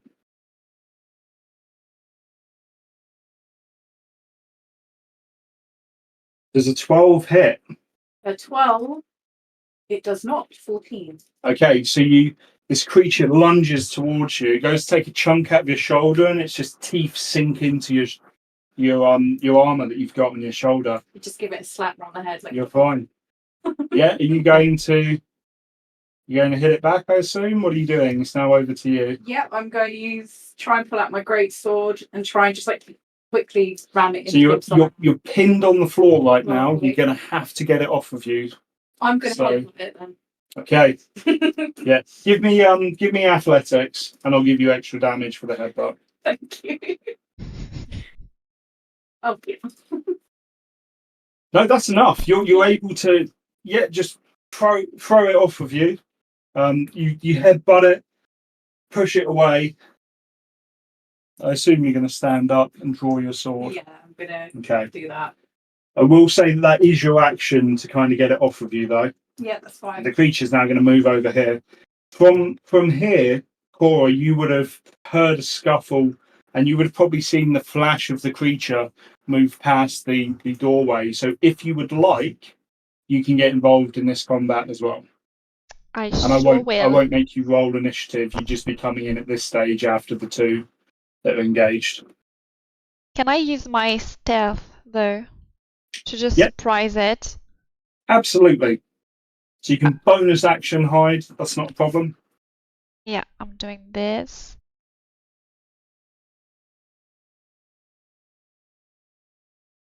So he can't see me, right?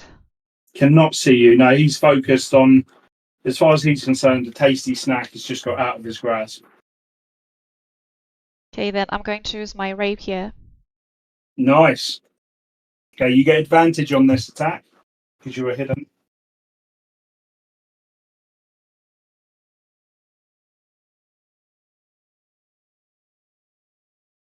Okay. Yeah, you hit. You hit. I hit it. Now damage. Give me some damage. You got it. Big damage. Yes. Tell me how you're hitting it. I'm hitting it because I'm quite small, obviously. Like in the bottom of the chin, just like, Yep. So your rapier, you come rushing in, your little legs taking you as fast as you can go, and you just pierce through its entire calf muscle with your rapier, kind of rip it back out. The creature is screaming. And with that, he's probably going to take a bit more of an interest in you, to be honest. Thinking, oh, what just hurt me? And he's now going to be looking to get some vengeance. So he is going to try and just scratch out with his long claws in your general direction. Okay. I'm guessing an 18 hits. That's pretty high for this level. Oh no. Do you want to just confirm on your character sheet? So your armor class is the number under your picture, and that's the number that it needs to beat. How do I change it? You don't change it. So how do you increase it? So there are spells that can increase it, and if you wear different armor, it can go up.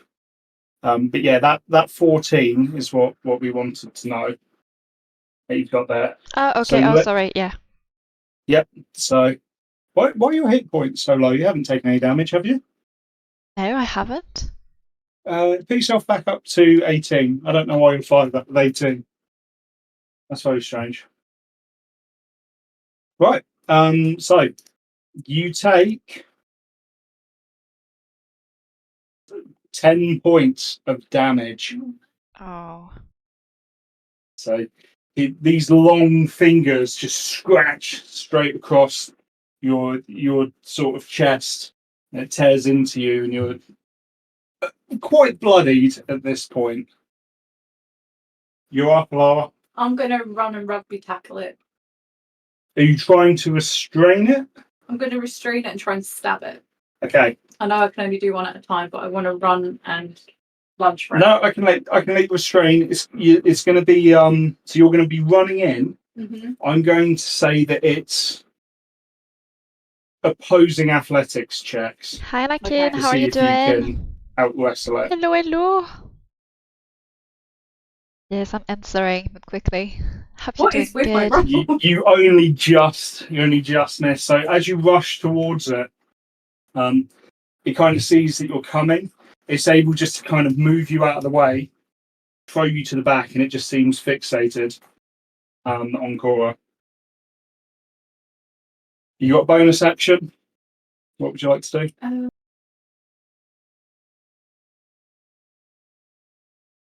What can I do with my bonus action? Because I don't have any bonus abilities. I mean, it's usually used for, you can draw your weapons and all this other stuff. So it's like a quick action, as it were. Yeah, I'm going to draw my weapon, so on the next round I can. So you're ready head to swing. attack. Yeah. Yep, that's fine. So while this conflict is going on, though, let's pop back over and see what Arjan's doing. Okay, Arjan, what would you like to do, chap? Can I go all the way to them in one move or no?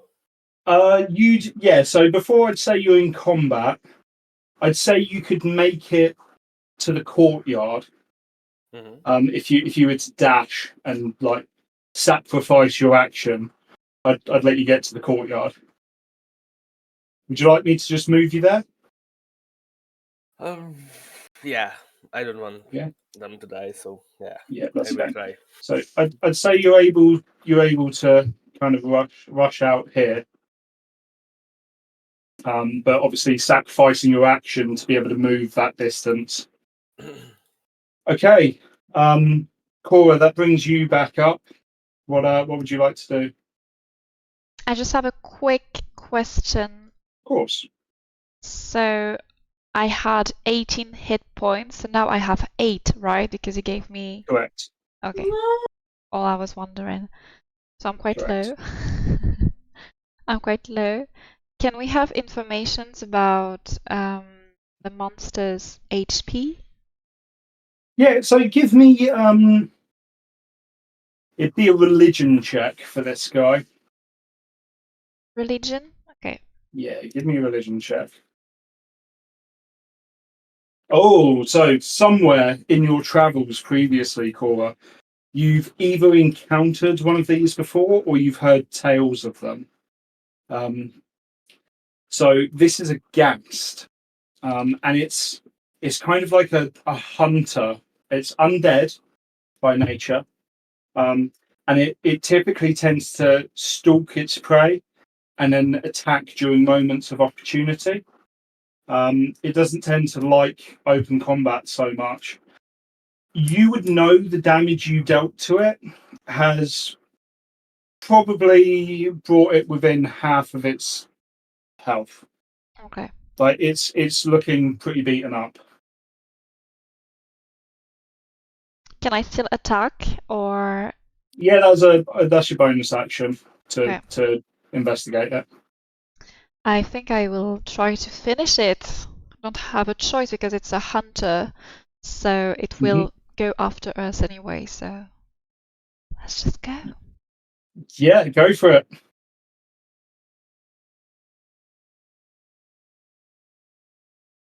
Nice, you hit it. Roll me some damage. Go. Okay, you tell me how you're attacking it. What you're doing?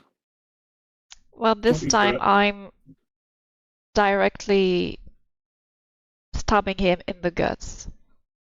Nice. Multiple Your times if I rapier could. So from your point of view, Alara, you just see coming from sort of waist height going up, this blade just shoot through this body in front of you. The tip covered in blood poking out the back as it retracts again. The creature is wailing, its tongue lashing up into the air, its claws bloodied with Cora's blood. It's not looking good at all. It looks like it's probably nearing its death throes. But it is up next. No. And it is fixated on you, unfortunately, Cora. Oh my god. Yeah, you've just dealt damage to it, so you are the bigger threat as far as it's concerned. Have I just It's going to sacrificed myself? try and bite you. This lashing tongue comes back down, retracts into its mouth slightly. I'm pretty sure 19 is going to hit you. Oh no. No. You feel this searing red pain as its teeth clamp into you. You go unconscious, and you are now on the floor with 0 HP. So Oh my it's a God. good time to discuss how this works. So you're now at 0 HP, and on your character screen, so I've just moved you there. It should update.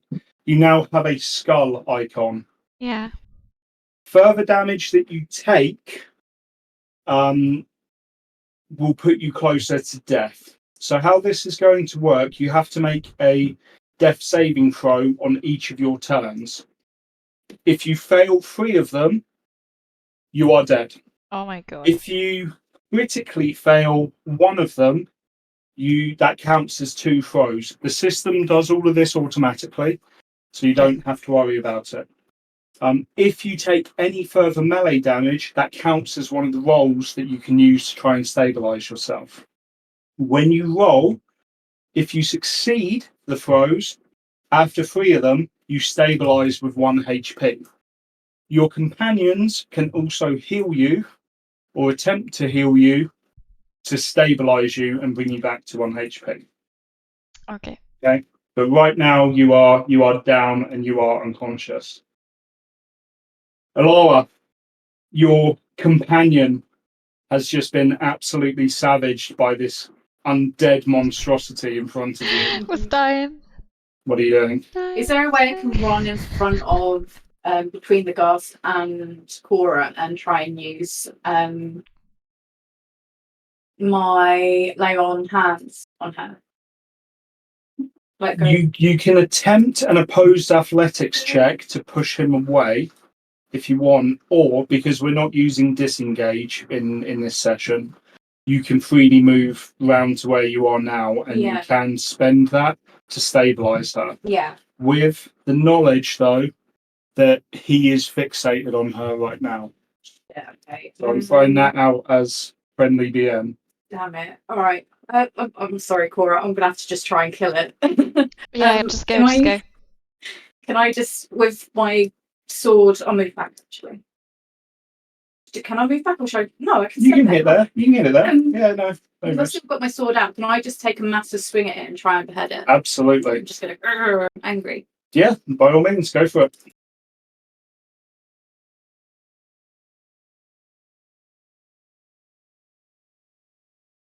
Yeah. Oh yeah, you hit. Oh yeah. Deal some damage. Angry.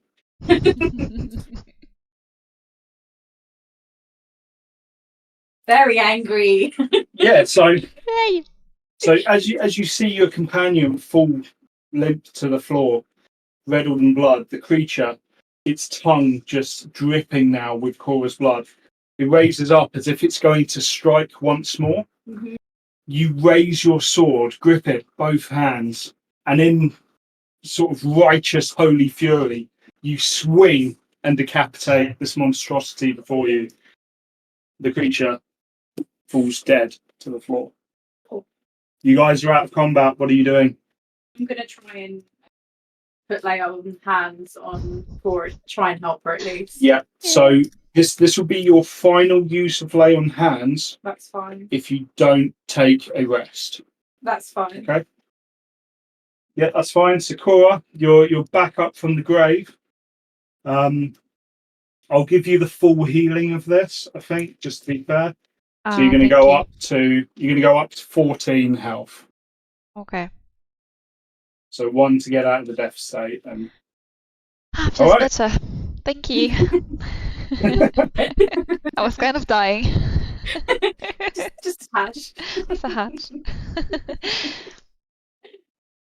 Yeah, cool. Over to you guys. What are you doing? I'd say Arjan is probably round back to you now. Mhm.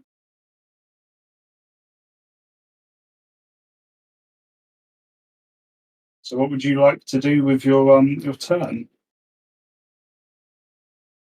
Well, since the danger is gone, I think I wanna go back to my Yep. original spot and explore. Yep, that's absolutely fine. I'll drag you there if it makes it easier. Thank you.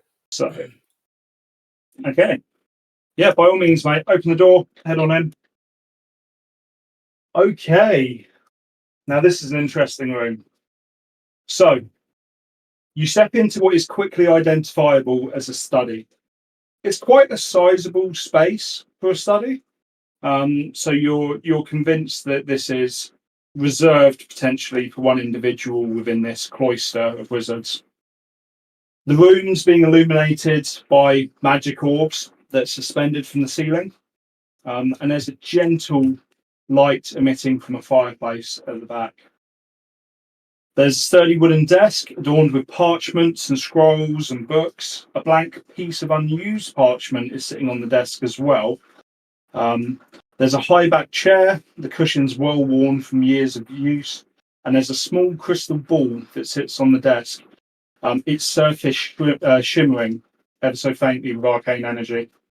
Bookshelves line the walls all around the room, and in one corner is a very simple alchemy station, complete with glass vials, mortar pestle, that sort of thing. And there's a distinct aroma of herbs and potions that linger in the air. I would like for you to give me an Arcana check while you're in here, please.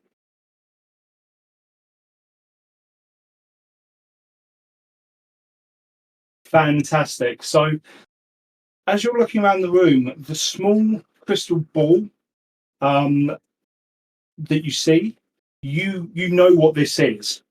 This crystal ball is used to reveal hidden messages, and with that in mind, you suspect that you probably want to use it on the blank piece of paper. Yeah, I will do that. Perfect. And with that, I need to add something to your journal. So, oh no, did I not? Oh no, I did write the handout. Right. So, where the chat box is, if you go 1, 2, 3, 4, 5, 6 along, you will have a journal. In just a moment, you are going to get a letter go into that journal. And there. I will read it out for the sake of stream, etc. But can you see it? Because it's very important that you can see it. I can, yes. Fantastic. So the letter reads, "Dear Sir Nate, I hope this letter reaches you in time. It appears your suspicions were indeed warranted. The fractured piece that you uncovered is indeed the sought-after relic of the Whispered One. Nomads informed Hello, me of your Swampy immediate Monkey. departure, and you may have potentially Hope you're located the doing second part good. of the relic. This does forebode dark times ahead. And Moreover, it is really it cool. seems the influence of the agree. relic is I beginning agree. to take hold within this household. Its insidious pull is starting to have an effect on those around me, including myself. I fear its power is growing. We've had multiple sightings of undead creatures around the grounds, and I believe it's all linked to this relic. In the event that circumstances prevent your timely arrival, I must provide you with instructions on how to retrieve the relic should the worst come to pass. For now, understand that I have securely sealed it away. There exists a hidden chamber within the chapel, accessible only by inserting 4 medallions into the statues within the entrance hall. The medallions are scattered throughout the mansion, and I'll provide you with what information I can without divulging too much. To retrieve the water medallion, venture to the courtyard and heed the following clues. Ignite the spirit within, to start the journey anew. Ground your resolve in stone, the path becomes clearer. A whisper of hope will guide, light as a feather. Finally, let the flow of life reveal what's hidden. To acquire the fire medallion in the west wing on the ground floor, navigate through the traps and pay heed to the number of creatures in the paintings. You'll need to use your knowledge of creatures, identifying them, counting how many they are, then use a number to pull out a letter from their name. Once you have all the letters, unscramble them to get the password. The unscrambled word is the name of a large beast. Give the password to the guardians at the door, and you'll find the medallion within the next room. Look to the heavens if you do not spot it straight away. As for the wind medallion, it's secured in my chambers on the first floor in the east wing. The medallion itself is housed within a magically sealed chest upon my desk, requiring the correct magical formula to unlock. Fear not, I've simplified the process by blessing vials to only require water, with the correct charm to be Thanks for the inserted into the follow, appropriate Monkey. vials. Lastly, the earth medallion, Thank you, you welcome. need to seek out Leora Silverquill. She's my most trusted protege, and I thought best for security to have her secure the medallion without granting myself knowledge of its location. I fear the corruption of this relic and what it may do. I wish you all the speed of the wind, my dear friend, Galadorn. And I'm sure you can see now why it's important you can see that journal entry so that you can refer back to it. Yeah. Lots of information. Lots of information there. Lots of info. Once you guys meet back up with Arjan, I will configure the permissions so that you can also see it in your journal. Okay. Right. So over to Cora. I believe you're up next, since you've just recently come back from The dead. the dead. Well, I'm just going to go to this room to find the journal. Okay. Yeah, that's cool. Yeah, so I'd say you're able to meet up with Arjan, and I'll quickly do your permissions. So just to make sure that you can see it, please go 6 buttons across to the little journal tab. 6. Oh, so if you close that chat log, we'll open the chat log again later. You can close the chat log, Yeah. and then it'll be the 6th button down. It should say journal. One more. There you go. So, you were just there. There, that one. Press that. And then click on one shots, just because that's the folder that I've obviously got. Okay. Perfect. And there you go, the letter to Sir Nate. Thank you. So that is your clues to gathering the medallions. Okay, and lastly then, Alawa, what are you doing? Where are you going? I'm going to go in this door. You're going to go that way. You're going to break the mold. Yeah. Okay. I'm going to get myself killed again. All right, so before you take another step, because we know that you moving around rooms does not work out well, let me just tell you what you see before you. So, as you step into this room, the smell Sure, obviously where you is play gone well as now well. That's so from cool. the previous room. The smell in there lingering. Cool. But in here, it looks like an art gallery of sorts. Pictures of beasts adorn all of the walls. There's a small table to the south with a number of trinkets set neatly upon it. And at the north side, down sort of a long hallway, you see 2 large marble statues either side of the door. What would you like to do? I'll go to these statues. Right, stop. Okay. Come back. Right, I need one more step. Okay, I need a dexterity saving throw, please. This place is trapped, isn't it? It's got traps everywhere. Okay, as you step onto the carpet, you hear off to the side. Immediately, your reflexes and what you've learned as an adventurer tells you to back off, and you're quickly able to move back one step as a swinging blade goes from one side of the wall straight down where you were standing, only inches now in front of you, and retracts within the wall on the opposite side. The panels that it came out of seemingly close back over the top to hide it from view once more. This is going to be very dangerous. Is there an athletics check that I can do to get to the other side? So you can run and jump. That's absolutely fine. You can do an athletics check for that. Tell me how far you were trying to go. The other end of the carpet. The other end of the carpet. Is that where? Can you move your character to show me exactly where you want to go? I think about here. Right.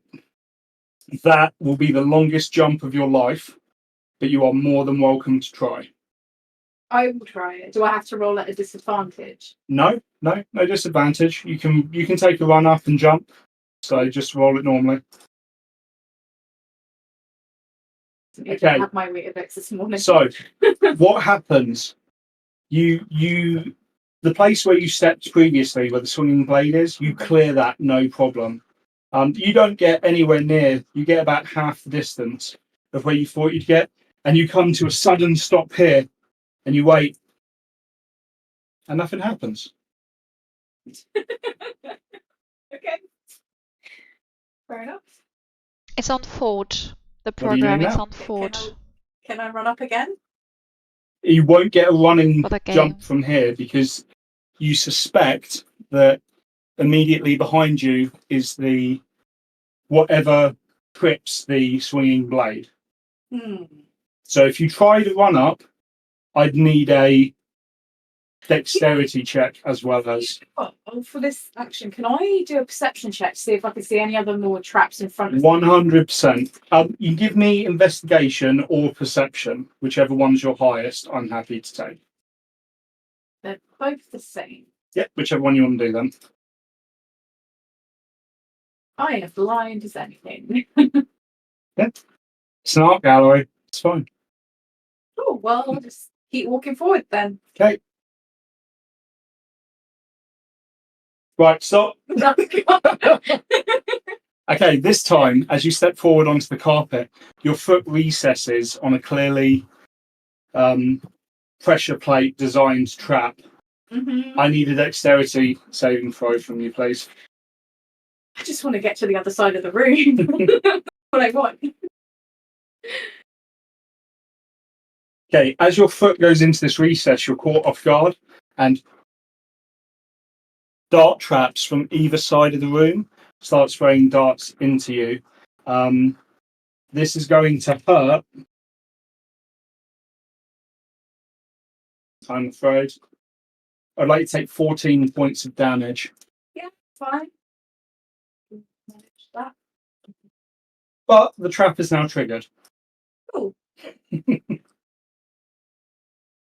And I think with that, we'll go back over to your Me companions. standing in the darts. So, Arjan, you're up first, chap. What do you want to do? Where do you want to go? And obviously, if you have any questions about the letter, by all means, please ask. Which medallion am I going to seek, guys? Thinking about going back. Mhm. What is it?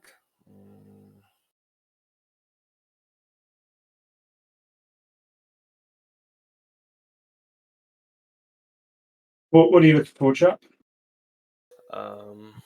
Yeah, I thought one of the medallion Mhm. is down there, but I just missed it. So it's nothing. the nearest medallion to you would be in the courtyard where the fountain is, and that would be the water medallion.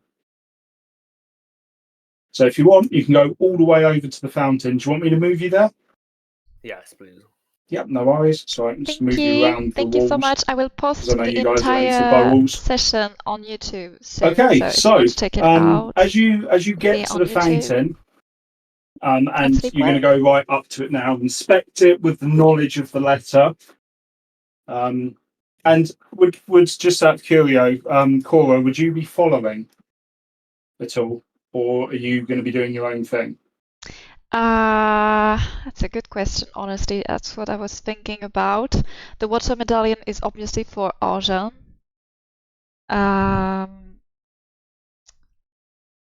I do wonder, I was interested about the wind medallion, but they are talking Okay. about a magical formula, and I don't know if it's in my skill set to have that. I'm not sure. Yeah, so the letter that you guys have kind of indicate that the individual who the letter was addressed to, who was the desired person to acquire these medallions, wasn't that good at alchemy. So whoever wrote the letter has made it easier for them. So if that's what you wanted to pursue, you absolutely could go and pursue that. Okay, then. Well, I think I'm going for the wind medallion. Okay. So I So have to go on the first floor of the east wing. yeah, so I'll move you there in a minute. We're going to cut back to Arjan because you're not going with him. Yeah. So Arjan, as you come up to the fountain, you see that there's a plaque that's Thank you very embedded much, within the Monkey. stone. It has no words on it, but it does have Yeah. 4 symbols, and the symbols are slightly recessed, and they look like they can be pressed inwards. And there's a picture of a mountain, a gust of wind, a flame, and a droplet of water. And while you ponder on that, I would suggest you read the letter. I'm going to take a very quick 2-minute break, but I can still hear you. I need to press it in order. Or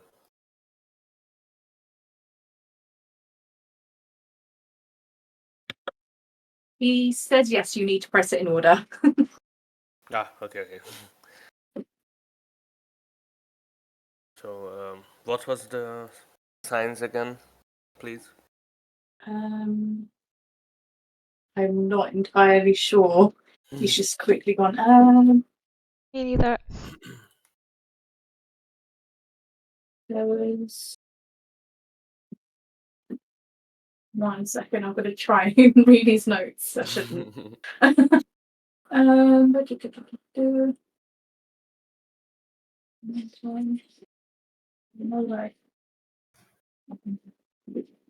We need to figure out what ones there are, so you can Right. So the signs are there you go. a mountain, What? a mountain, yep, Yes. a gust of wind, Yeah. a flame, Yeah. and a droplet of water. Okay. So, if we need to press it in order, then we should press the flame first, I guess. So when you press the flame symbol, Yes. it gets a little warm. The water within the fountain begins boiling ever so slightly. What are you pressing next? The mountain. Okay. As you do so, the boiling stops, but then ripples, and then you feel it beneath your feet, a slight rumble. What are you pressing next? The wind. Yep. As you do so, the rumbling beneath your feet subsides, and a gust of air, almost in a circle around the fountain, picks up and leaves dance before you. Lastly, We will press the water. and with that, the wind stops, the water stops trickling from the fountain for a moment. Then there is a sudden pulse of blue light below the water's surface. And the robed figure who's at the top where the water was pouring down from, a compartment opens below, and out of the base, you see a small coin. You're going to reach out and take it? I will, yes. Perfect. As you remove the coin, you can see that it has the same water symbol of where you press the button on the fountain. And you now have the water medallion. Nice. Yeah. Well Good done, job. chap. First attempt. Nice. Only 3 left. Okay, so Cora, you're going upstairs then. Yeah. Okay, so I'm going to take you there, just because you won't be able to get there yourself. Oh, okay, okay. So we're going to shimmy you through that wall. And then I need to see exactly where this goes because this is really bizarre how I've done the map. 1, 2, there we go. Perfect. Okay. Okay. So as you come to the top of the stairs, and you're now on the first floor, you glance over to your right. There's a large open space that is clearly a dining room. It's set at the moment, from what you can tell at this distance. A hallway goes off to the west, and you see another hallway down towards the southeast. There are 2 doors that exit the balcony to the south. Okay. Where would you like to go? Well, I'm supposed to go on the east wing, so east it is. And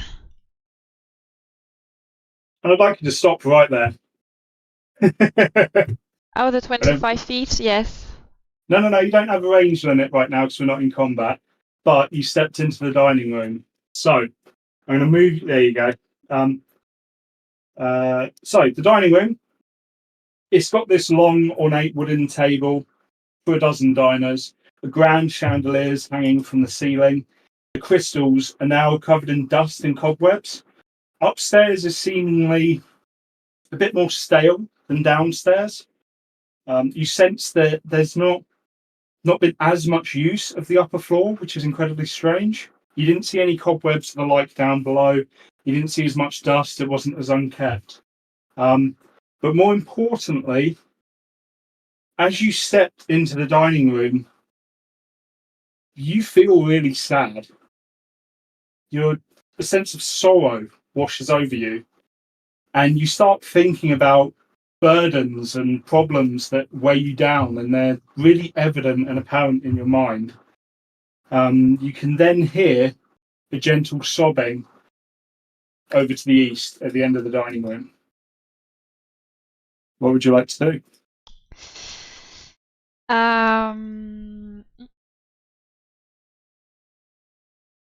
I think it's my theory is that it's another undead and it can impact on my emotions. I need to go where the thing is, so I have to cross it. I need to do it and to be strong about it. I don't want it to impact me. And what can I do? So, what you can do, if you want to go and investigate the crying, it's coming from the end of the dining room. So you could stealthily move up and try and get a better view of what it is. Or you can completely ignore it and move into the hallway that's just to the south of you. I think I have to investigate it because it's in the east wing, so I have no choice but to go there. So I'll go use my stealth and investigate it. Yep, so roll a stealth check for me, please. Yeah. So this is going to be on your character sheet.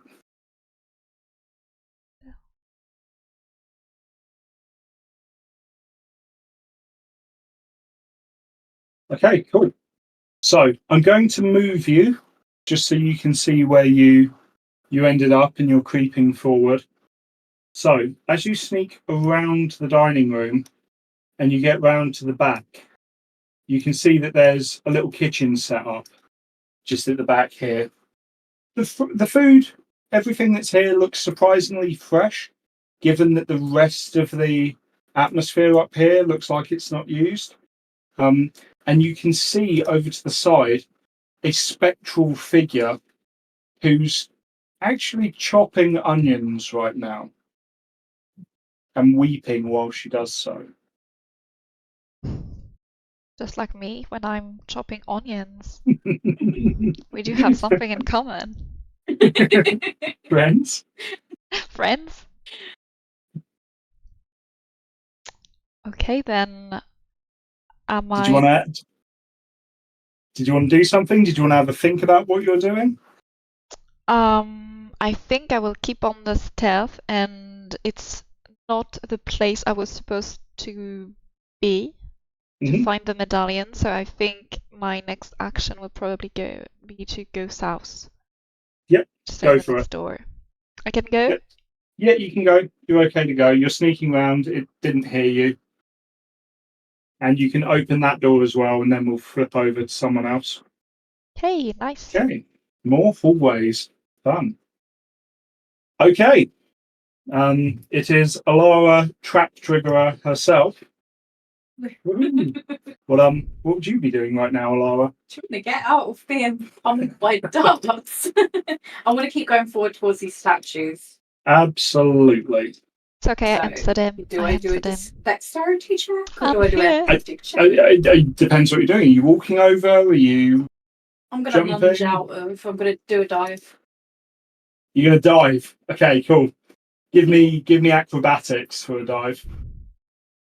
Or you can, I suppose you could do it with athletics as well. Just push yourself off and go prone. Whichever one you prefer. I clearly am not doing well today. Okay. Terrified to be hit by darts. You psych yourself up. You lunge forwards, you leap.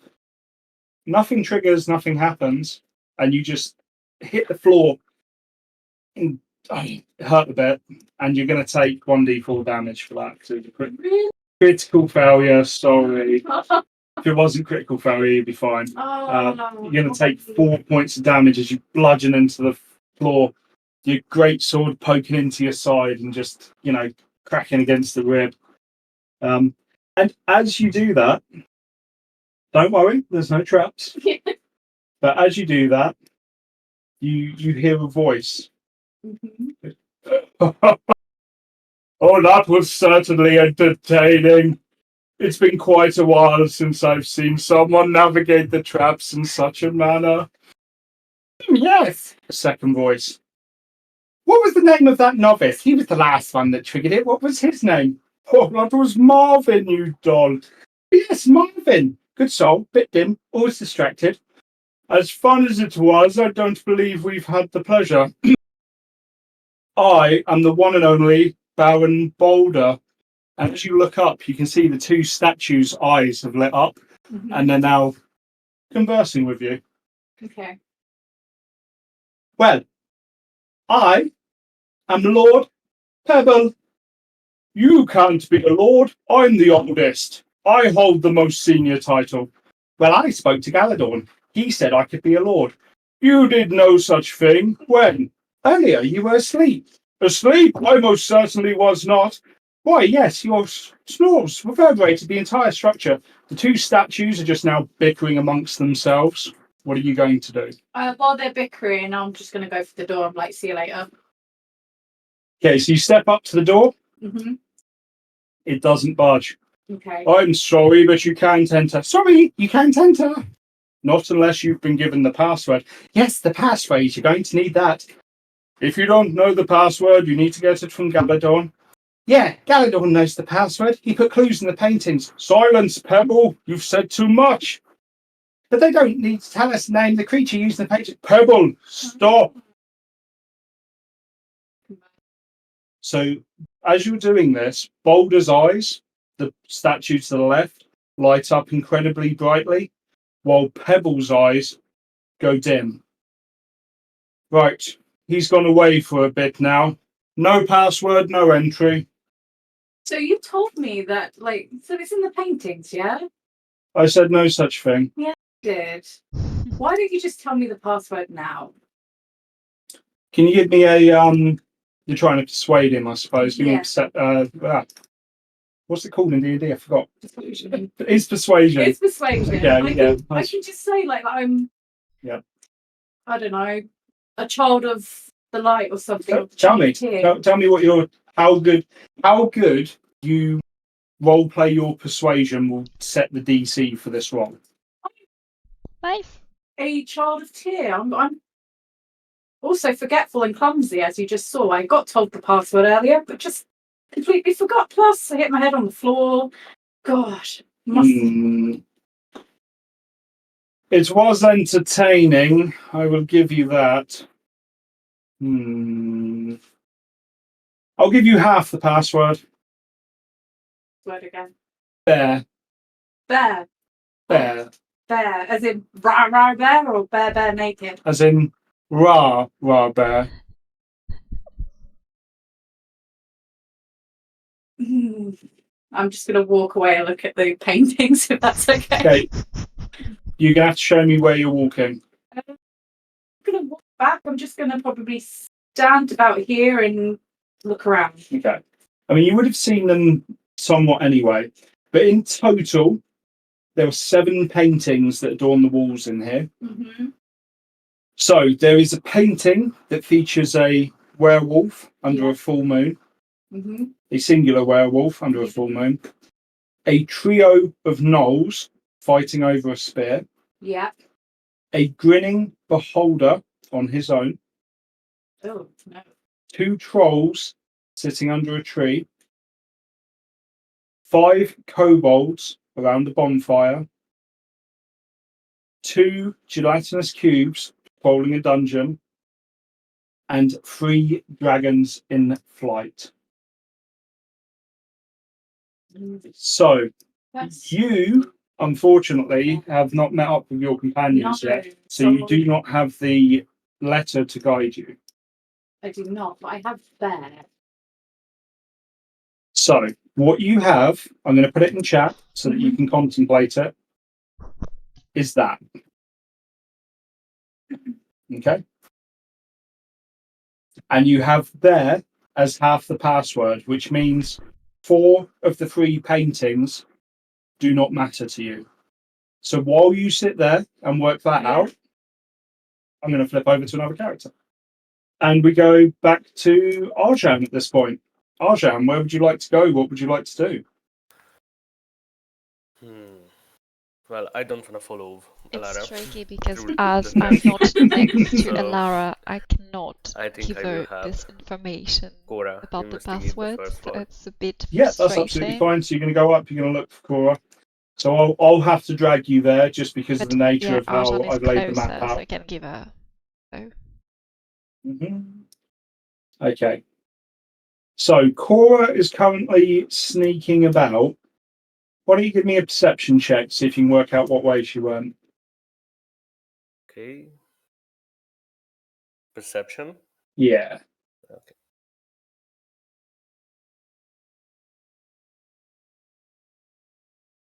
Yeah, so you kind of know that she's heading over to the east side. Very faint pitter patter of footsteps. And yeah, if you'd like to move yourself now, mate, and go where you want to go, that'd be fantastic. I will go to the left and try the first door. Oh, did I say left? She went right. Do you still want to go left? Yeah. Yeah. Okay. Cool. So as you get to this hallway, and you've seen the same things now that Cora has, that the upper level here seems to be a little bit more unkept in places. There's dust everywhere. There's cobwebs. The webs actually are incredibly dense at the end of this hallway. And go ahead and open that door for me, chap. Okay. So as you open the door, you can see what is just a standard sort of bedroom. You'd assume that, knowing that a group of wizards reside here, that there's probably going to be multiple bedrooms. There's nothing that immediately stands out. There is a window that peers down into the courtyard, and I would like for you to make me a perception check, please.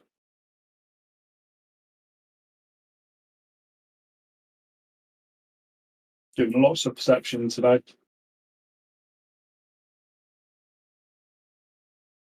Okay, so as you're looking out the window and you see down into the courtyard, you look up and you can see multiple windows around this level above the courtyard. The ones immediately opposite you look almost like they've been dusted over. You can't see through into the other rooms at all from the upstairs. You're welcome to continue down the hallway if you wish, or to turn back. I will check the other door. Yep. head over there. It's the hallways are a bit tight here. Let's just how the map works, but you're okay. Yep, open it up. And obviously step inside. It's a similar layout from here. Again, you take the opportunity to look out of the window. And you can just see that the ones on the south side, the rooms that are on the south side, you can't see through the windows at all. They're completely blanked off. And the webbing now, as you're even closer, is very thick. It's not as though you'd be able to just easily push it aside. You might have to, cut into it and start tearing at it.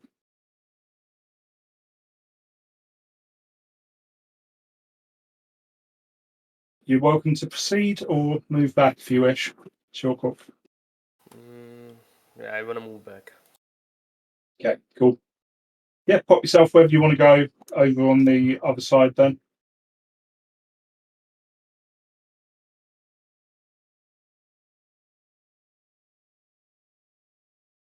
If you want, you can move into the dining room or into the hallway. That's entirely fine.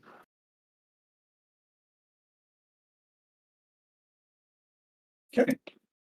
There you go. That'll do ya. Nice. Cora, Yes. what are we doing? I have a little issue with the map. See? Oh, yeah. Yeah. Like, I want to zoom in, but I can't zoom in on me. You know what I mean? So if you zoom in and then hold your right mouse button, you can move it around. Ah, So, okay. yeah, so if you just hold your right mouse button, the map should move. Much better There you now. go. That's all right. Perfect. Not a problem. So I'm going to explore on the right door. Yep, I'm give it going a as go. east as possible, honestly. Oh, it's locked. Oh no. It is locked. So, Yep, it is locked. I can So use a sleight of hand to pick the lock. well remembered. Good job. Yeah. Go for it.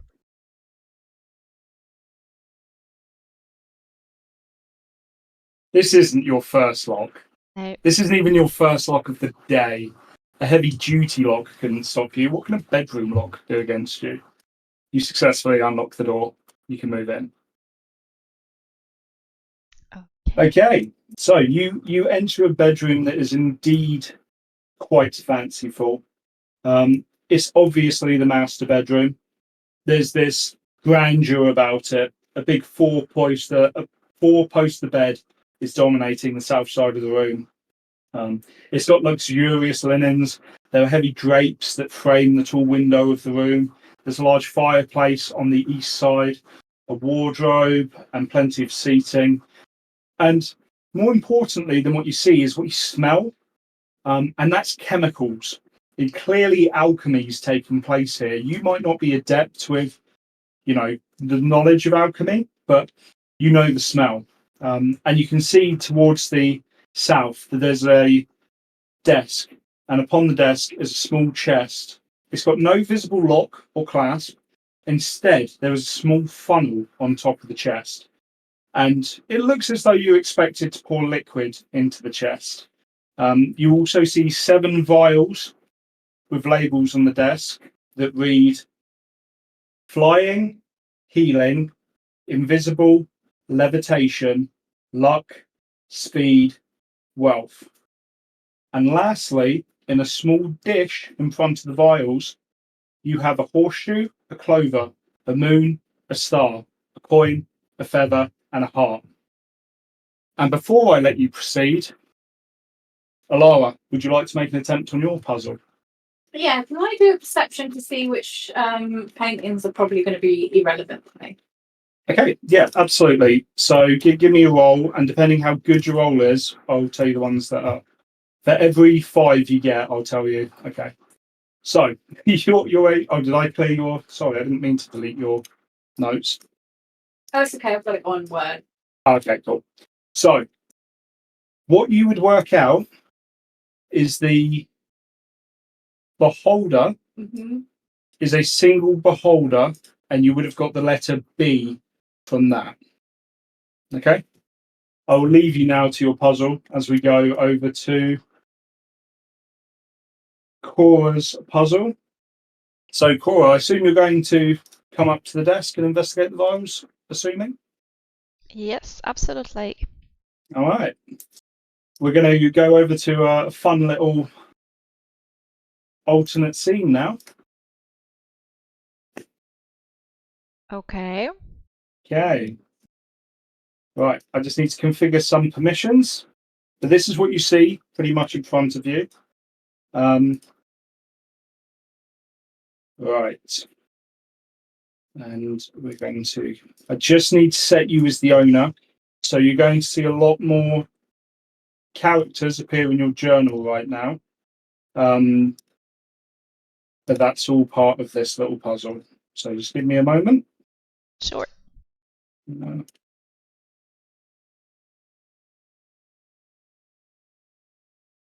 Unfortunately, I've got to do them one at a time. I learned after making this puzzle that I'm probably not going to try this sort of puzzle again unless I can do them all in bulk. Okay. Right. So, you should be able to move these tokens now that start appearing on the scene. Okay. And I would like for you to place them in whichever vial you deem fit. Okay. So this one is definitely luck.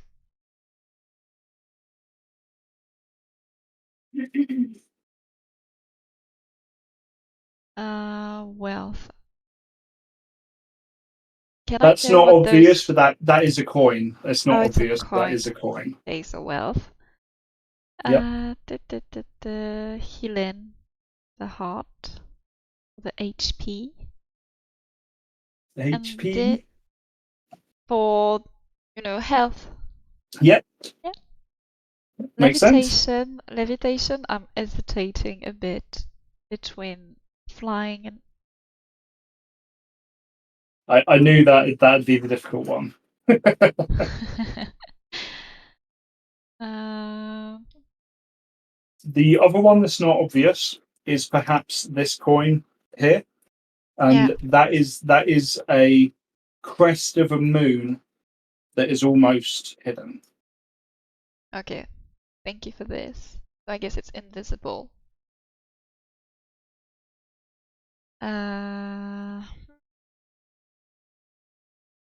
Teed might be that because it's for a horse, right? I don't remember the name Yep. of it in English. Yes, it's a horseshoe. Levitation and flying. Ah. No, flying this for the wings. And I guess it's levitation? Happy with that?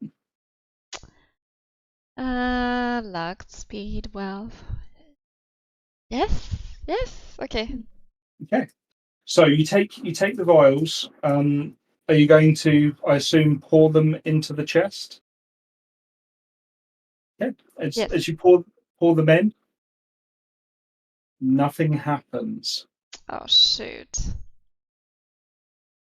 So I would say at this point in time, Arjan, you probably would have located Cora. I'll move you over there in a moment. But you also can help with this puzzle now if you wish. So there is a bathroom within this master bedroom. What do you think, which you guys? can just, What do you think? as per the letter, you just need to put regular water and the charms into these vials for it to activate. So to give you guys a clue, there's only one thing that's wrong. You need to swap two of them over. Probably the flying and levitation. Yes, that's for sure. Yeah. You can go ahead. You can go ahead. It's your turn. Oh, he Oh, he figured his cannot? permissions. Oh, well, I'll do it. I'll do it. I'll do He's it. just here to help. Just here to help. Okay. Okay, you're going to pour it into the desk, the chest. As you pour in the newly mixed concoctions, you hear a Ah. like a slight sizzle, and an invisible seam around this chest begins to appear, and it clicks open. And inside, you'll find yourself a little coin. So, Cora, I will let you pick up this coin. Yes, I will. And on this one, you see a little gust of air sort of symbol. And this is the wind medallion now in your possession. Nice. Nice. All right, let's head back to the mansion. And Arjan, I'm going to force it up. You got a sneak preview of something then, but you're fine. Forcibly drag you back into that room. Okay, Alara, how's your puzzle coming along? I think I've got it. You think you've got it? Do you want to talk us through the So logic? we have 2 medallions out of the 4. Lara might find the third. Is going based on what you said. You said a grinning beholder. The B is the letter of the first word. Mm-hmm. So using that logic, I have determined that 2 gelatinous cubes gets the E. Then 3 dragons gets the A of bear. Then trolls, 2 trolls. So that will get me the R. So that spells out bear. So then I have determined 1, 2, 3, 4, 5. 1, 2, 3. A trio of gnolls gets me an O. Mm-hmm. The 1 werewolf gets me a W. Mm-hmm. And then 5 kobolds gets me the L, which spells out owl. I think the password is bear owl. Okay, you've 100% got the letters. Well done. I'm impressed. This was a puzzle I was worried about. Yes. Go have a chat with Boulder. I'm just going to go up to him and like kind of gently tap him on the knee. He probably won't be able to feel that, but just going over there really smug and be like, "Dear sir, I think I have So the we only password." need now the It's Hearst Baron. medallion. Please address me appropriately. Which I do Valera still apologise, equipped. but dear Baron, I think I have the password.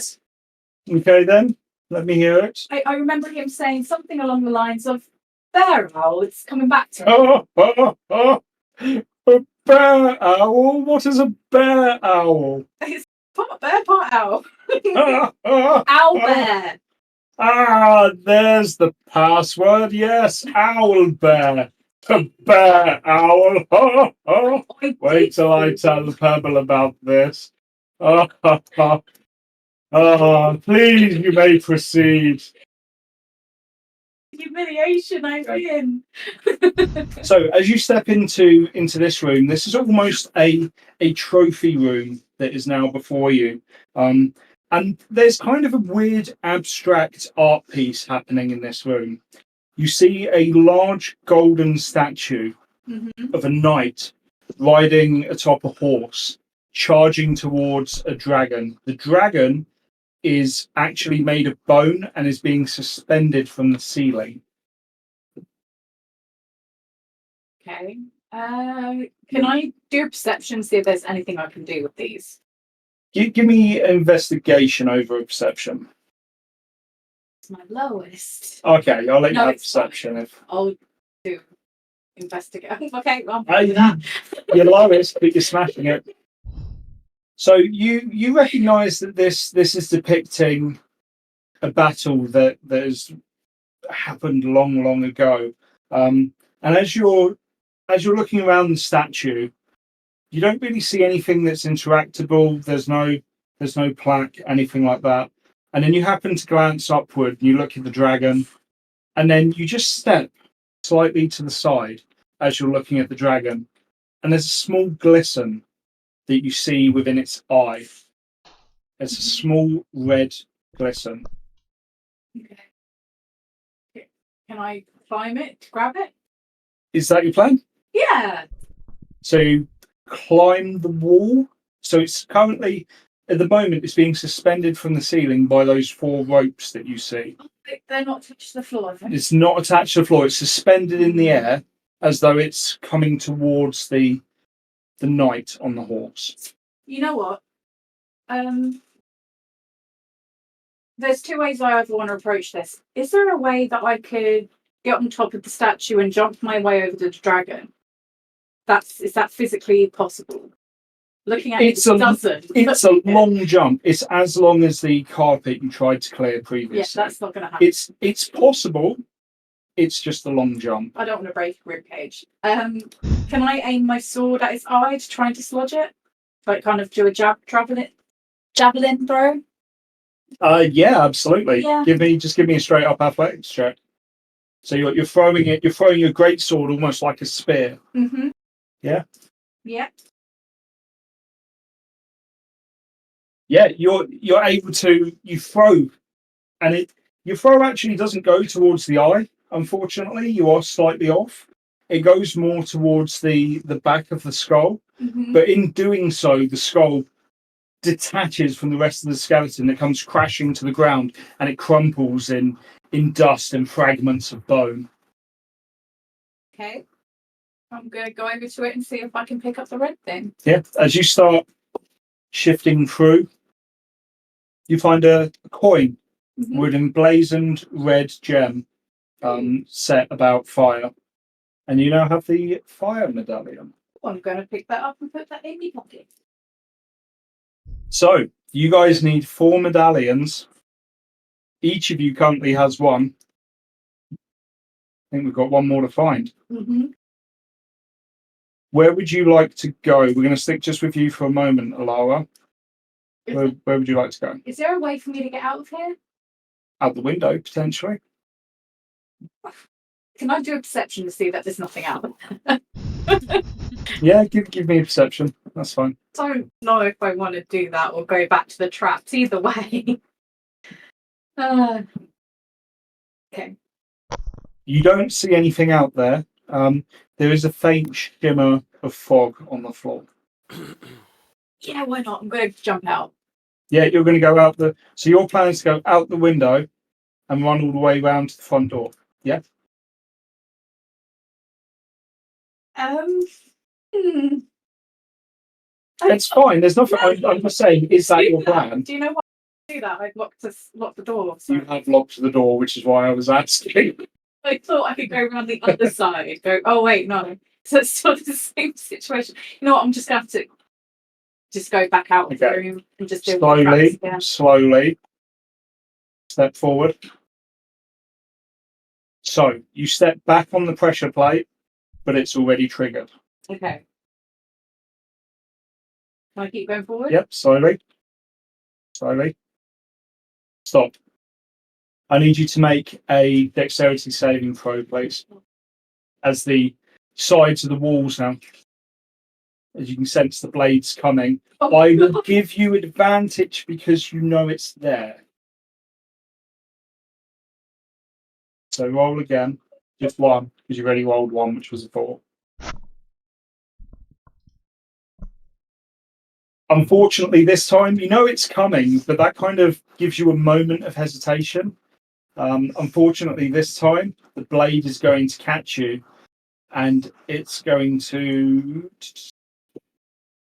You might be in trouble. Yeah, I think I might be in trouble. Traps are probably the most dangerous thing in this entire... you take 21 points of damage. I'm unconscious. The blade straight cuts into you. You get thrown against the wall, and you are unconscious. Yep. Hi guys. Just laying there, slowly bleeding out. Can you set your HP to 0? Yeah, done that. And you've got your death saves up now, yeah? Okay, we're not going to make death save just yet because that's a bit too harsh. We're going to come back upstairs now. Cora, Arjan, what would you guys like to be doing? You're now together. You can continue to move and travel together, or well, we have the Hertz medallion to find, and we don't have any location. We know that Leora Silverquill has it.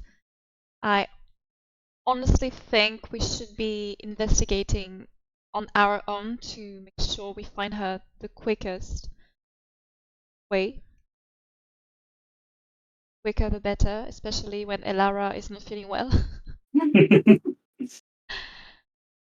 So it's kind of up to you guys. I mean, obviously you don't know that that she's now unconscious, etc. Yeah. We haven't but seen her for a while. It's been a long time, yeah, since you've seen each other.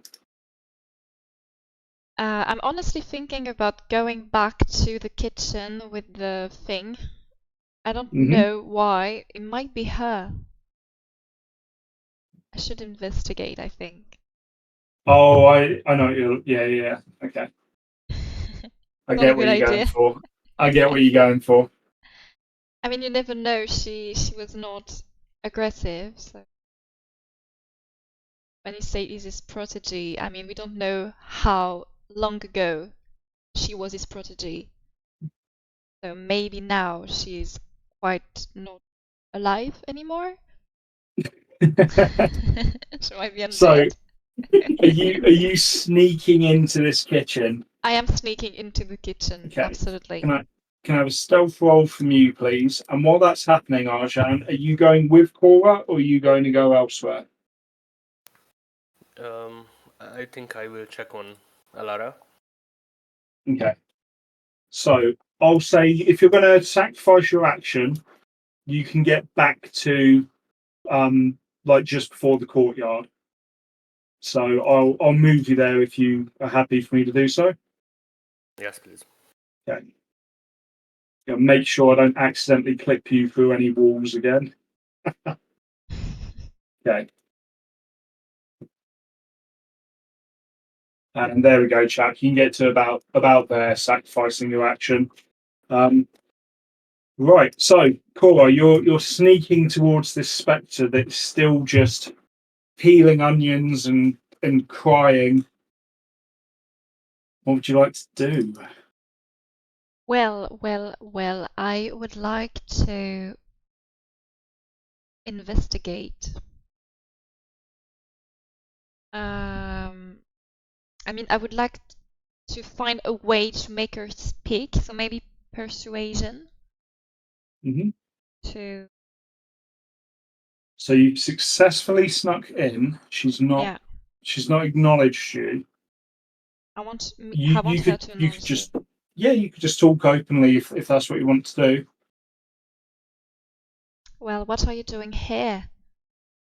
How long have you been here? And it turns at you, and I'd like for you to roll initiative, please. Sorry, what? Yeah, you're going to enter combat with it. She Ah! screams at Oh you. no! She was not friendly after all.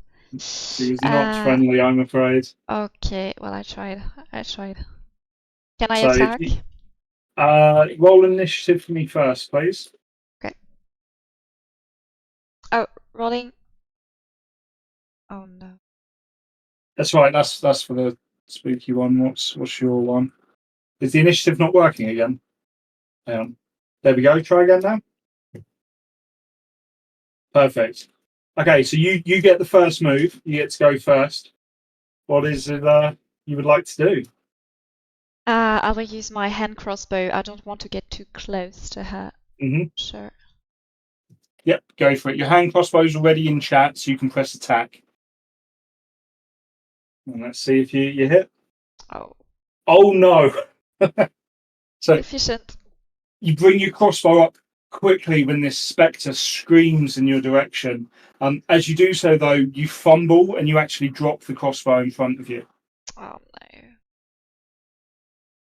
If you Can like, you can spend a bonus action to grab it, Yeah, or you can absolutely. spend a bonus action to draw your rapier. It's your choice. No, I'm going to grab it. Okay, Grab so you're going to and pick crossbow. pick your crossbow back up. You can still move, so if you want, you can run away. Yes, I will. All right, superb. How far did you just move? I think you went a little too far, Oh didn't yeah, you? I was 1, 2. So you're just in the doorway. Okay. Yeah. Right. So the spectre now is going to chase you. It's going to go 1, 2, 3. So it's just within range of you. It has a speed of 30 feet, if you're curious. Okay. And what it's going to do, it's going to reach out with its ethereal hands and just almost come towards you. I would like for you to make a a constitution saving throw if this attack lands. So, okay. So yeah, does a 13? Oh, very nice. Does a 13 hit your armor? By the way, what's your AC? It's 14. 14. So comes towards you. You're just nimble. You're able to duck and dodge around it. Yeah. I'll give you for that natural 20. I'll give you an extra move so you can run even further if you want, as a bonus. Like this? Yeah, you Or can use a whole movement. You can go two or three more squares with three more. There you go. Perfect. yeah, And nice. actually, it's now your turn again. Well, I'm going to keep on running. I Yeah, mean, I you can run. should have closed the door. I should have closed the door. Oh no. I have to go back to close the door. I don't have a choice. Or she will chase me anyway. Or maybe she'll go back to cutting the onions? No? No. Can hope. The one thing I will say is it is a ghost. So Oh, yeah. remember, it is a spooky. Yeah, she can go through doors. Yes, absolutely. I mean, I did it, so it's okay, it's So okay. I'll let It was my you mistake, it was redo my that if mistake. you want. I'm happy. I'm happy for you to do that. I'm But wise it's but not intelligent, remember? superb. Okay then. So in that case, as you shut the door, you then just see these hands start to creep through and kind of come towards you again as it tries to grab you once more. You didn't use an action to shut the door. So yeah, you did. Yeah. So let's see. As it's coming through the door, though, you're nimble enough and quick enough that you're able to just evade it. Okay. It comes back over to your turn. Can I run though? Absolutely. And if you want, if you didn't want to use your action, you can use your action to move again. So you can dash instead of Oh yeah. holding it. Or you Yeah. can hold an action. It's up to you. No, I will dash. So how Yep, many go for it. feet? It's your full movement speed, so it's Okay. five more tiles. Okay. The spectre's going to come down. What you could do as well, because you've broken line of sight and you haven't used the bonus action, you could use your bonus action to hide and basically go into stealth. I'll do that, yes. Okay. So the spooky Definitely. spectre is going to come down here. She's now at the end of the hallway. You can't see her. And she's come to the door that leads into the master or towards the master bedroom. And we're going to see perception roll 11. She's going to go towards the master bedroom. You hear the kind of sobbing just get quieter and quieter and slip away. And for now, you're out of combat. Okay. Okay, let's head back downstairs to some chaos. Alara, Yep. our first death save. Shit. Could you press the skull Mhm. if it's not already shown up? Yep. And it will say roll a death saving throw. You failed your first death saving throw. Mhm. If you take melee damage, or if you fail two more, or Mhm. critically fail one more, you are dead. Okay. Arjan, it is your turn, chap. Okay, I want to move closer to Alara. Yep. So, You move, by all means, move yourself now. Move through. Do what you got to do.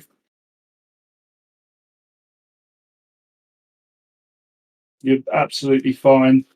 So coming into that room, obviously you're hit with a smell. This room is the art gallery, and you just see crumpled up against the wall, a bloodied and beaten Alara, who is unconscious. And I'll happily say that you can get over to her. That's not a problem. Okay, can I heal her? Yeah. So have you got any spells? If not, it will be just a flat medicine check. Mm, Don't I think don't you've think got I do. any. Yeah, you don't have anything for this situation. So give me a. If you go into your skills section, flat medicine, and see if you can just stabilize her. You'd have adventuring supplies like bandages and stuff like this, and let's just see if you can get her stable and not bleeding out. Mm,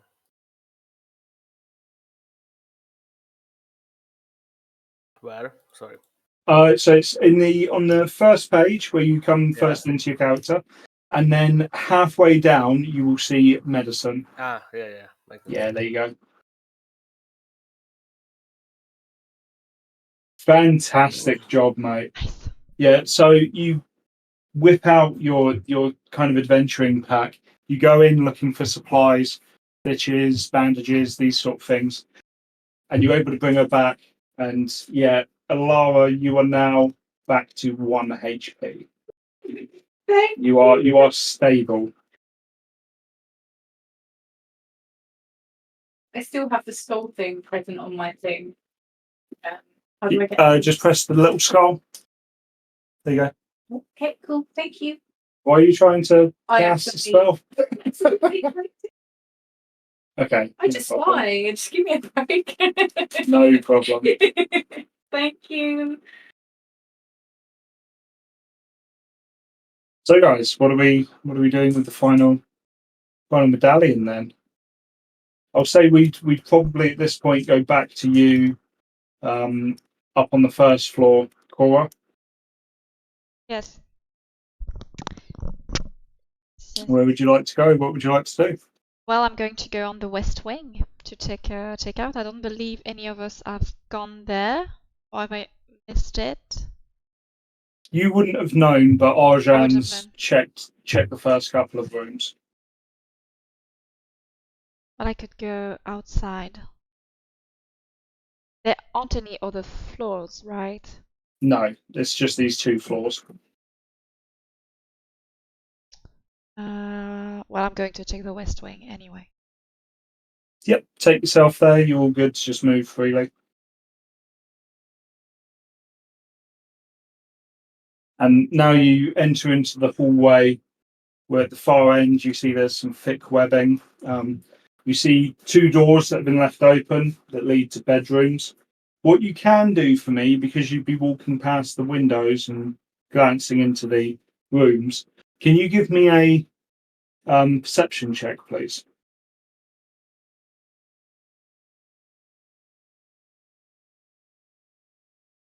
Awesome. So you look out the window of this second bedroom that you're now standing outside. You see the courtyard down below, and then on the opposite side, you can make out that the windows are grayed over, but it's not like paint or anything like that. It's dense, thick webbing, and you think for a brief moment you see movement, but it's in a room directly across from you at the south side. So you just see it through the window. On the left? Yep. So you'd have to, if you wanted to get there, you'd follow the hallway round to the left. It is a little tight. Your character will kind of look like they're going through the wall, Ah, just like but there. Okay, yeah, okay. you can get there. Can I get there? Still have some movement? Yeah, you can go a little bit longer and stop there.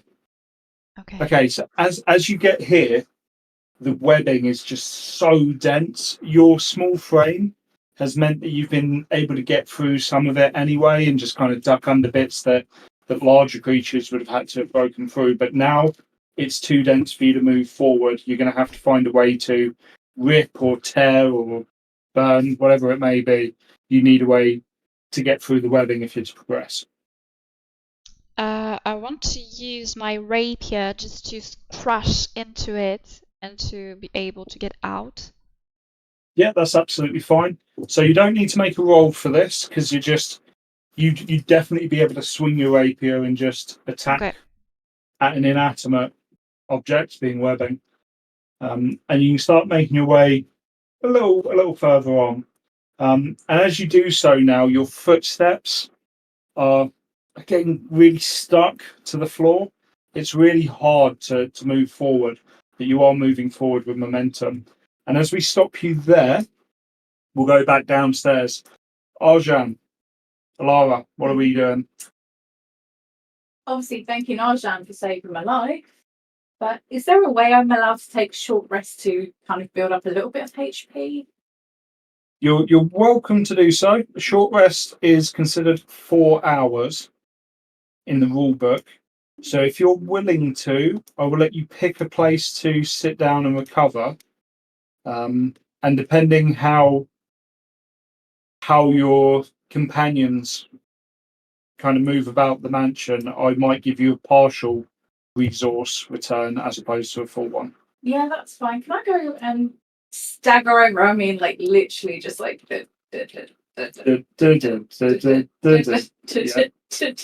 just kind of looking for a spot to sit down. I'm good. So you've got the benches in the courtyard, you've got the steps in the main hall. I'm gonna sit here. Just I'm completely almost dead, so Yeah, that's fine. And I'm also going to, now that you've met up with Arjan, I'm going to update your journal and Cool. you will be able to see the letter as well. Arjan, what would you like to do, chap? There is any place on the first floor, on the ground, where I don't know. So the ground floor with I'm going to use the letter here as kind of clue. Yes. The ground floor has pretty much been fully explored now. Mhm. There is one distinct area that hasn't been, which is in the east wing. And you need all 4 medallions to be able to access that. Uh-huh. So the next area to pursue is the first floor, really. Okay. Well, I don't want to fight the ghost, so I think I want to follow Cora. Yep. So I'll drag you back up there, Okay. just because obviously it clicks weird with you guys with the walls. Okay. So you'd head up. You'd start heading west down this hallway. I'd probably say you could get about here, and now you're going to start having sort of hampered movement, and you're moving a bit slower. You're a larger creature, much larger than Cora. So you're having a bit of a tougher time getting through these webs right now. Cora, over to you. Yes, so I am kind of, it's sticky on the floor. Is that it? Yeah, you're sticking your footsteps. You've got a really. It's almost like you're standing in wet mud. You think your shoe might come off. It's just dense webbing all over the floor. Well, I was thinking about using my dexterity just to jump in on the sofa and the table just to navigate the room and then go back Okay. on the little Yeah. corridor. Yeah, let's go for some acrobatics. I'm game Yeah. for this. So I can use advantage with this one. No? This one's regular. Regular? Yeah. It's because I had it +7, so I thought. No. No, that's still enough. That's fine. Yeah. So you're able to get on top of the chair, move yourself around. So I'll let you move kind of freely around where you want to go, and I won't stop you for a little bit. So keep moving. You're all good. There we go. We're going to stop you just about here. And Arjan, I assume you're going to follow? And you're going to stop as you get to the sofa. So you can go down a little bit more. There you go. Stop just there. Perfect.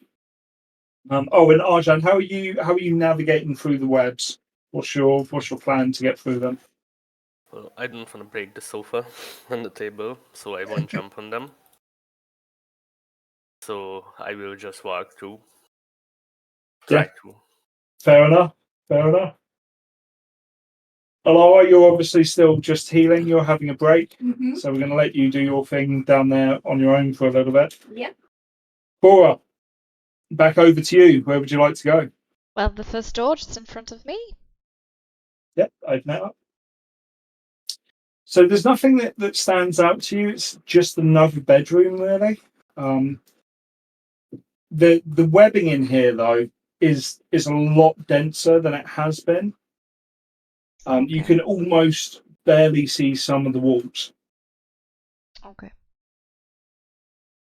Very And scary stuff. You're welcome to proceed. Well, let's go through the other door and Mhm. it's another room. And another room with fairly similar layout and feel about it. There's little bits of elegant wallpaper you can make out between the layers of the webbing. The floorboards are creaking a little bit. They're quite plain. They're functional bedrooms, and there's no signs of disuse. But obviously, with everything being covered in web, it's hard to tell how long it's been since someone was here, and it's very quiet.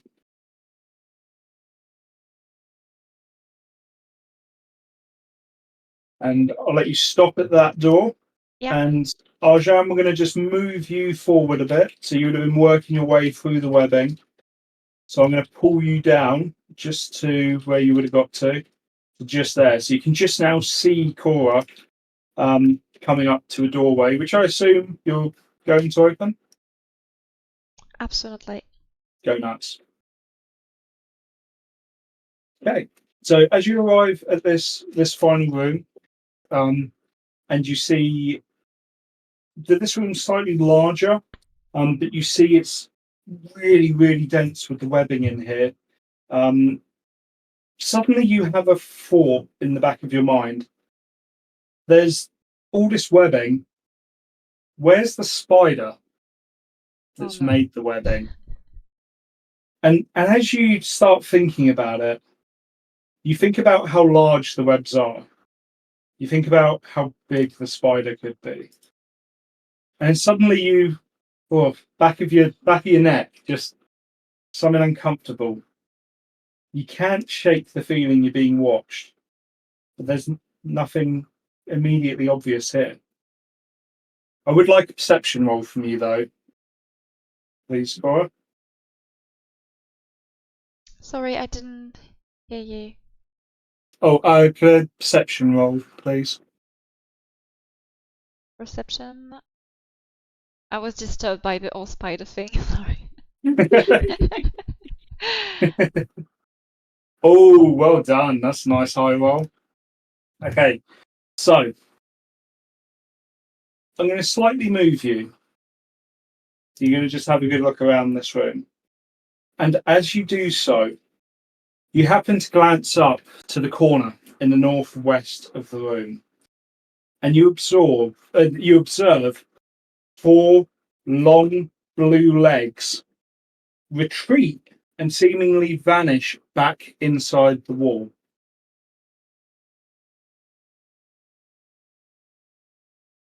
Okay.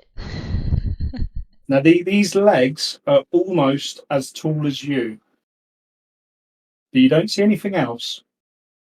Are you going to investigate the wall? Are you going to... What's the plan? Am I going to investigate? I'm a hobbit. I think I'm going to. I've noticed that Arjan was not far behind me Mm-hmm. before I entered the room, so I think I'm going to use my stealth and just like remain observant and wait for him to come, and then we will investigate together. I think it's the safest Yeah, that's absolutely choice. fine. Yeah. So, give me a stealth roll, just so I know how good your stealthing is. Arjan, I'm going to move you approximately here. so that you can see into this room. And as you're moving towards where you know Cora's just gone, you see the other part of what's just happened. So Cora has seen these four legs retreat back through the wall. What you see is the large abdomen of a spider, and it's pulling away from the wall. I'm going to reveal it to you now.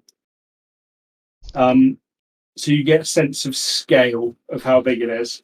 But it's just slowly retreating away from the wall. What would you like to do? Well, close the door. Don't let me know. No.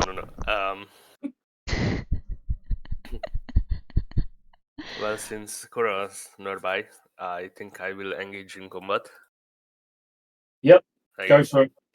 Yeah, you'll get a free attack. It's not spotted you at all. It's kind of just backed away from Cora, so you'll get a free move before we roll initiative, etc.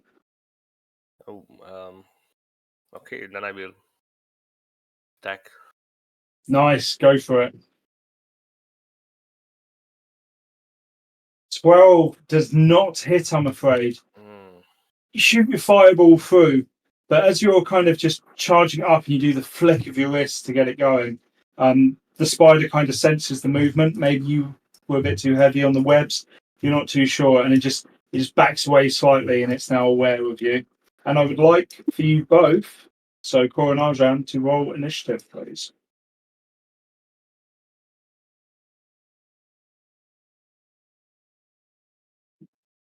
Okay. Oh, very keen to get this done. Cora, 21. Yeah.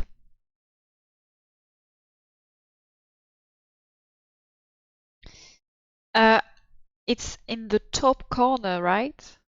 Not It's the... in. So you would have heard the fireball kind of crack against the other side of the wall. So you suspect it's in the room next to you. Okay, so I have to go in the other room then. You'd have to go round, yeah. Oh! Nope. Okay, Okay. there you go. So Now now you've got a view of it at least. I see it. I don't have to get closer. Do I still have my stealth on, or do I have to... Yeah, you were stealthing into combat, so you wouldn't have to use a bonus action on it. So you could use bonus action to do something else. Well, I want to attack as well. Yep. I want What are to we going use for? my Crossbow? hand crossbow, yeah. Perfect. Okay, let's see what you get. Normal? Yep, normal. Okay. Oh wait, sorry. You roll it again to press normal again. Oh, that hits anyway. Should have been with advantage. That's my bad because you're stealthing. Yes, that's why I and was you're wondering right. it. Yep. So that's you hit it anyway. But roll your damage, please. Nice. What are you shooting at? Its head. Okay, so you take a Straight shot into with your crossbow between bolt. all the eyes. You go right between the eyes, and there's now this just bolt sticking out as its eyes kind of. It goes a little cross-eyed as it's trying to look at this bolt now sticking out. It's like making these skittering noises. Mhm. Good job.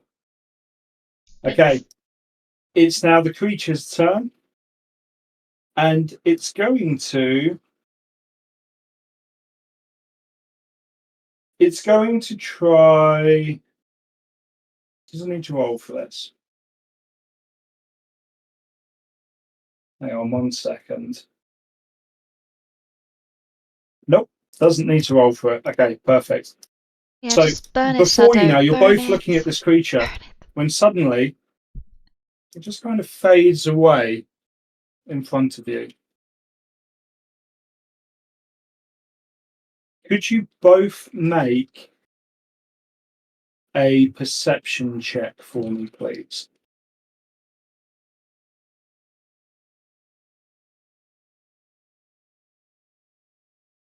Okay, so the spider just seemingly vanishes as if from nowhere. You don't see it anymore, you don't hear it, but Arjan, the webbing inside the door, slightly to the left, seems to just twitch ever so much, exactly where you are. Just twitches a little bit there. It's your turn, Arjan. What would you like to do? I would like to use my detect magic ability if I can. Absolutely. Is that a bonus action or is that an action? Let's have a quick look. So detect magic. So it's going to be an action, but you've got it for 10 minutes, which will be the rest of the encounter. Okay. Okay. So as you spin up your detect magic, you detect that this spider has switched into an alternate plane and is kind of moving somewhat through an alternate plane, not fully, just ever so slightly. You know that it's a spell that this spider is capable of casting spells. And you have a very good sense that the spider is right here. So if you can see my hand moving, Yes. you know it's moved to there. Okay. You've got a bonus action, you've got a movement. Did you want to use them?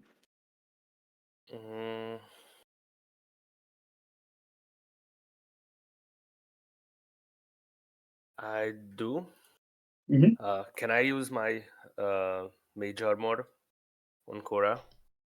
Oh, very nice. Yeah, tell her what you've just done.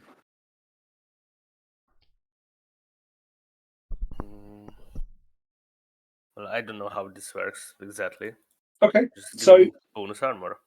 yeah, so you're going to reach over to her because she's beside you, and you're going to increase her AC. And normally it's when a creature isn't wearing armor that the spell goes off, but I'm slightly tweaking that rule for this session. So, Cora, on top of your regular armor, you also get your Dex modifier as well. Okay. So your Dex modifier, top of the screen, you are now only hit on a 17 or more instead of a 14. Okay. All right. Do I have And to do it manually or? No, you just leave it. You just leave it. It's just a mental note that we make. Okay. You're up, Cora. Well, I guess it was his way of telling me to go ahead and attack the spider. I guess. You know, I'm a hobbit, right? You want Operation to cook and Cora hit me Shield. after? Is that it? Okay, well, I'm going to use my stealth as well, but I think I still have it. Yeah, so bonus action back into And stealth. I'm going to go inside the room and attack because we need to kill it. So Go for it. why can't I see it? So I need to use my perception to. Yeah, you're going to have to. My suggestion would be that you hold your action so that when you see it, you can shoot it or you Okay. can stab it. Okay, yes. Yeah. I'm definitely So, choosing this option, yes. yeah, perfect. So at this point in time, that's when you start to see it again. And it just slowly phases back into existence, almost appearing as if from nowhere. It's kind of looking at you, thinking it's going to have a go, Cora. So it is going to move up. It's going to attempt to bite you. And you just see these long limbs. Oh no.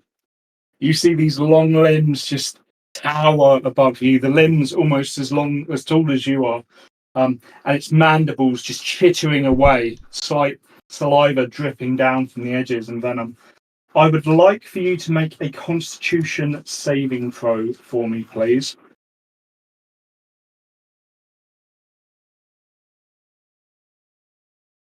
Okay.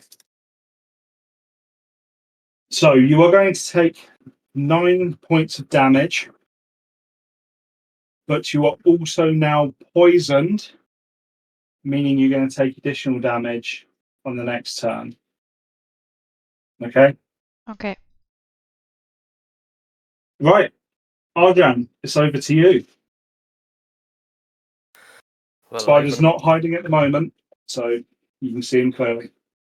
Yeah, I will go in the room and, well, can I hit it with the scorching ray?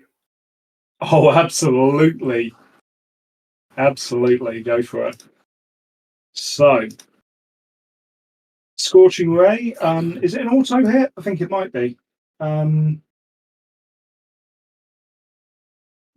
Yes, it is. One of several. So you're targeting the spider with all 3 rays, yeah? Yeah, of course.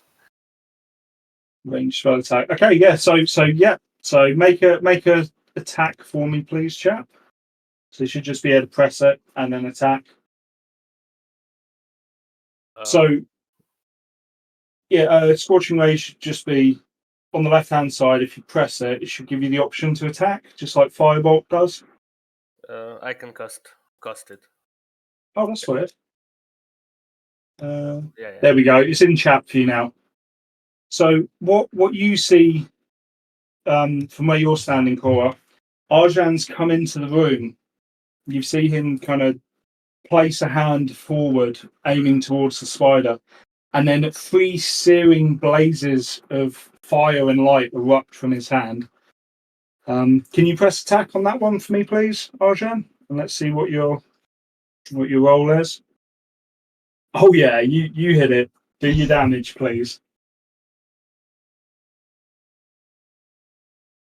Amazing.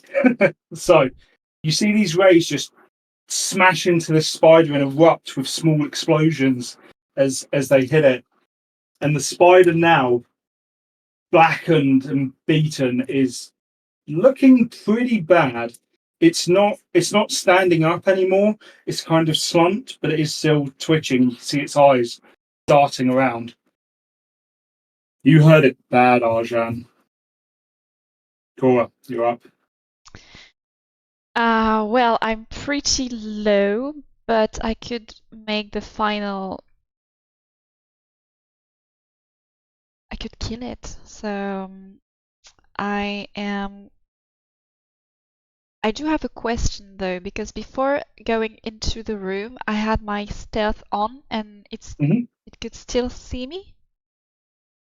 So how it works? So you went into the room with your stealth, but you then held an action to attack. Oh yes. Yeah. Yes. So it then gets the opportunity to look against your stealth and see if it outperceives your stealth. All right. But any time that you deal damage, stuff like that, you reveal yourself automatically. Otherwise, creatures have, and you've got it on your sheet, something called a passive perception. Okay. So yeah, but you now have a bonus action where you can basically go back into stealth, and then that will give you advantage on your next attack. Yes, I think I'm going to go back on stealth because I'm quite slow health-wise, so I need to be more cautious. So that's what I'm going to do. So you're going to stealth and hide, or you're going to stealth and attack? I'm going to stealth and hide. Hide. No problem at all. No problem at all. Put yourself within the room. Arjan's kind of blocking the doorway, but put yourself wherever you want to hide. Squeeze Far in away as behind I the can. chair, behind the cabinet. Yeah, that's fine. Yes. The creature is going to attempt to attack you now, Arjan, given what you've just done. So it's kind of just slowly skittering towards you. And I'm going to give it disadvantage because of how low it is. 10. There's a 10 hit. No. So you see it kind of just slowly moving towards you. You can just kind of step away in time before it bites you. It's your turn, Arjan. I will hit it really hard with the firebolt if I can. Nice. Go for it. I will give you advantage on this attack because it's not going to dodge. It's that injured. Yeah. Roll your damage, fella. Okay. That's enough to put it out of its misery. Arjan, why don't you tell us how you kill it? Tell me what you're doing. Tell me what happens. Oh. It's just like chittering away at you, its legs trying to reach out. Yeah, I will kick it away and then just throw a fireball. Boom! As the fireball, as you kick it away, it rolls onto its back. Fireball hitting the soft bit of its underbelly just incinerates. The flesh burns away, and it's almost like a hole that kind of goes through the other side. As the creature dies, and its legs wrap around the room, and it's kind of just starting to curl in on itself, which spiders typically do as they pass. You see that the tips of the legs almost start turning to dust, and they slowly start evaporating. And this follows all the way down the legs, around the outer bit of the carapace, and it eventually lines up and matches with where you've shot your fireball. The creature evaporating, turning to dust, but in doing so, you hear a clink as a small golden object falls to the floor. And you're now out of combat. Bless you. Nice. Oh. Well done. Took on a big face spider. Just Did gone. it. It's gone. It's dead. It's dead. I assume you're going to go investigate the gold clink? Of course. Yep. And it's probably no surprise to you that you now hold in your possession the final medallion. She was a prodigy. Oh my god. So, Plot twist. what are you two doing? You're going to make your way back to the central hall? Absolutely. I guess. Yeah. Okay. So let's cut over to, as I move you guys, we're going to cut over to Lara, who's just been resting. Drag you guys through the wall just so it's a little Just chilling. quicker. And then down. You avoided a Right. very unpleasant situation. We Trust would have me. died again. Okay, so I'm going to say that you don't get the full benefits of a short rest.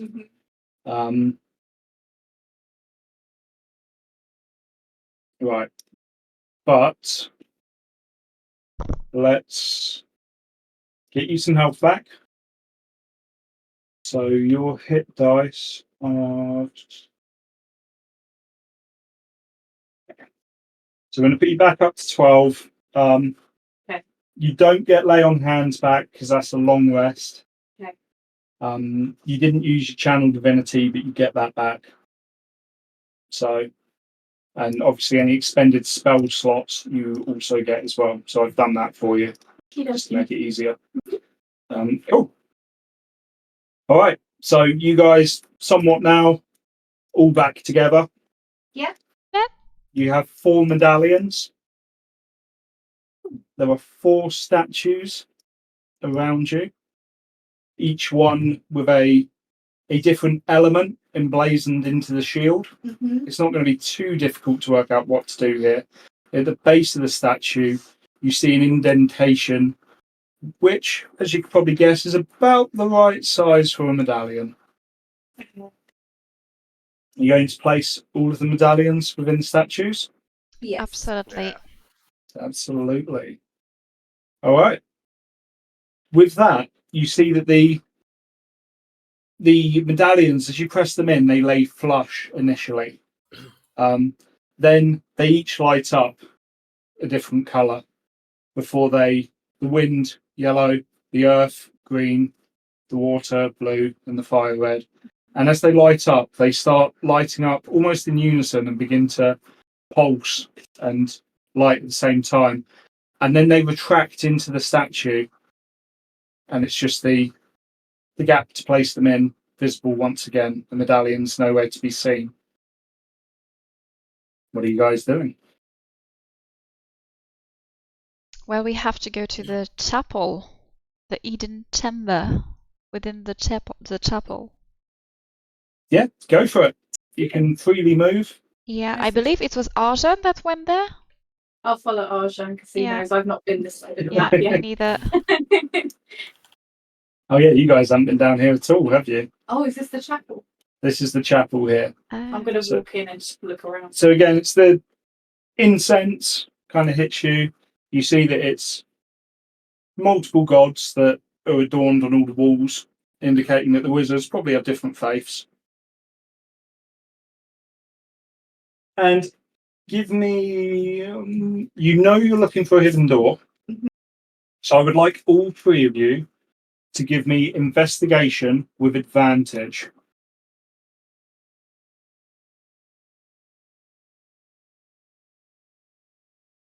I'm still out. Hey, look, the rogues doing their job, right? This is what they're paid for. Yay. So, Alara, you're just a bit struggling and lacking behind, but Cora, you kind of almost immediately spot if you go to the back just here, then go north behind the curtain, and Arjan, you'd have been following. You can tell that this is a false wall, and as you press against it, it gives way. It's almost, you've already solved the Oh. puzzle that had it locked, and you enter into a storeroom with lots of boxes, and it's a storeroom at the end of the day. There's some mail in here, but most importantly, you see your first body Oh. that's not undead. Yes.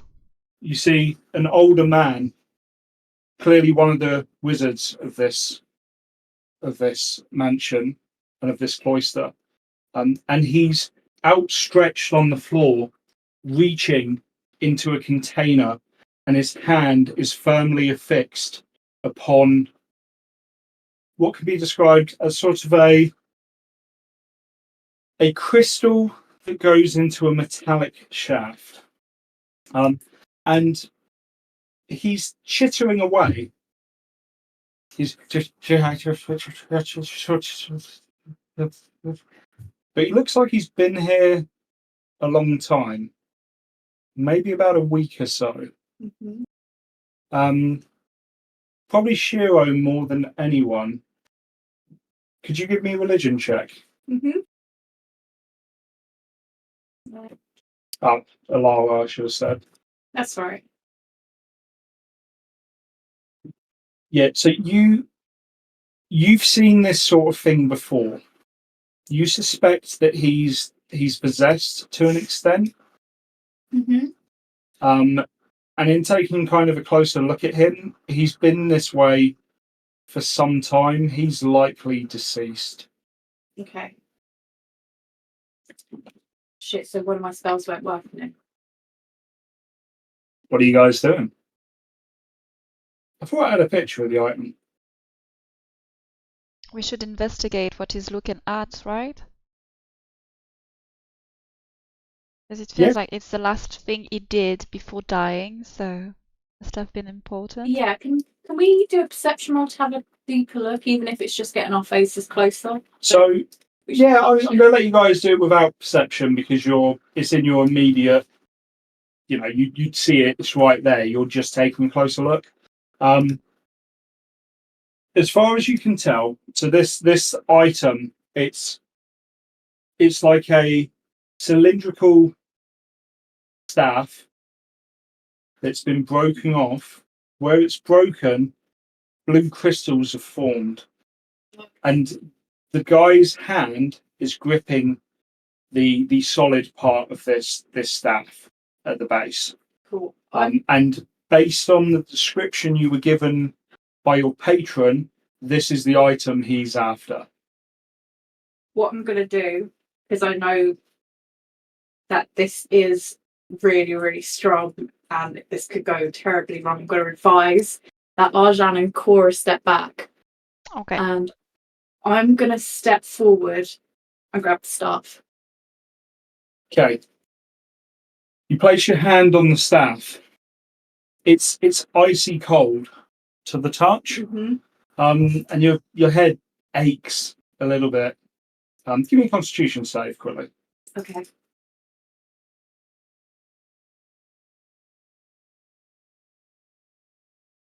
You get flashes of creatures and despair and agony, and it's everything that you stand against as a paladin. Mm-hmm.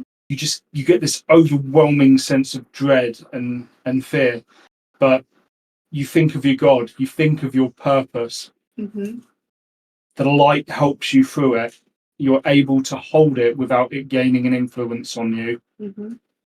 but you're not the only one holding it, Okay. as the man still grips it firmly in his grasp. I'm gonna chop off his hand. I'd go for it, yeah. Drastic I measures. don't even think you need to roll for that. That's It's my staff. yeah, that's fine. So you cut through the hand, you pry the hand off the staff. Mm-hmm. So yeah, as you bring your greatsword down, chink against the floor below, comes away. It's what you expect. You know, it's an old, decrepit hand, and as you're peeling it away, you can see that the rest of his body now begins to age very, very rapidly, Mm-hmm. and he not soon after turns into a corpse. And you have in your possession the item that you believe that you've come here to acquire. Okay. Yeah, I assume you guys are done in the mansion? Believe so. yes. Yeah? Mission Mm-hmm. accomplished. Okay, head back out.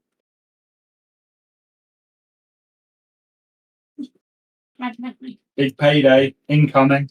Oh Yay. yeah. Year's salary Lots of for gold. some easy work. Did not pick up any survivors though, because everyone seems to be dead.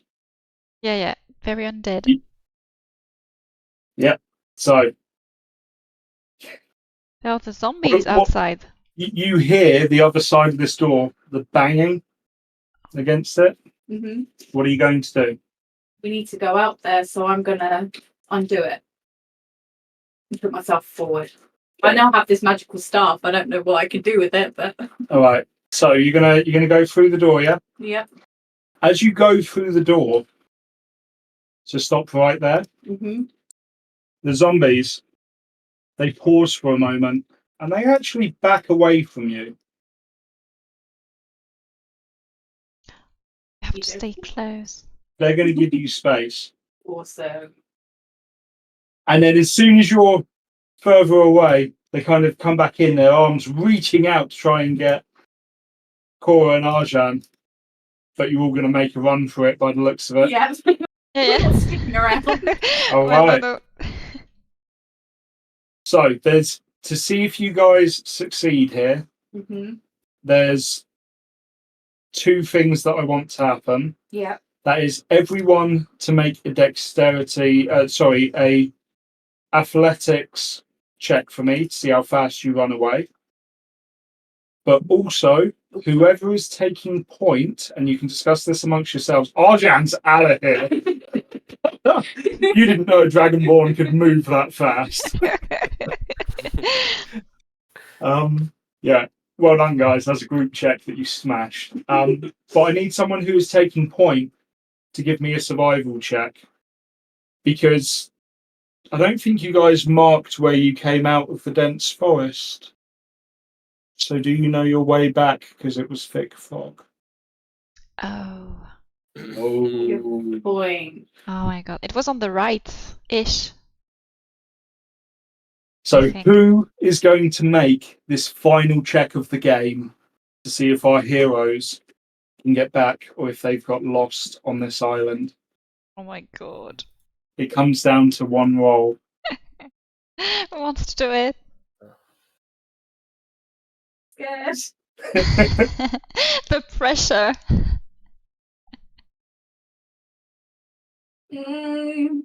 Let's have a look, shall we? So I've been rolling pretty bad this whole time. we've got Arjan has a 0 to his survival, so he gets no benefits or negatives. Cora, you have a +4, so you get a benefit. And Alara, you have a 0. So for the sake of I'll do it. who's the best person, kind of comes down to Cora. Can you lead your team back? Okay, guys, crossing the fingers. Can do it. Okay? Thanks. Yes. Maybe. Yeah, you find your way back. Well done, guys. That was Occupied Tower. That is the end of the one shot. That was really, really cool. Honestly, I loved it. Don't know Yeah. about you guys, but it was really amazing. And anyone, just out of curio, anyone tell what inspired me to do this one shot? Mm, No? What about chat? Can we throw it out to chat? Does chat have any idea what inspired me to do Occupied Tower? guys, in the chat, tell us, do you know what is inspiration for this one shot? Do you have an idea? It'll be really obvious. Shiro, you're going to kick yourself, by the way. I have an idea, but maybe I'm far from it. I don't know. Go for it, Faye. What are you thinking? I'm just thinking Harry Potter. No, not quite, but I do get the vibes, especially with the ethereal creatures and stuff like that. Yes, and also, yeah, like in the first, when there is a big chess thing, there are several puzzles to solve before they can get to the final room where there is the Philosopher's Stone. Yeah, I Remember absolutely that? get. That's Yeah. a really good guess. So, do you want me to tell you? Yeah. Yeah. Resident Evil. The medallions. So, Occupied Tower, I thought is a good kind of skit on Resident Evil. The very first one takes place in a mansion. A helicopter crashes, but your ship instead crashes.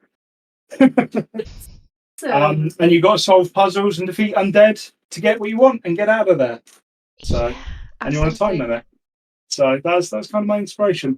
But yeah, I really hope you guys enjoyed it. I love running sessions and just having fun with D&D, and it's always great to introduce new people to it. So I hope this just makes you all want to play more. Absolutely. Honestly, it was my very first session on D&D and I loved it. I really loved it. It was amazing.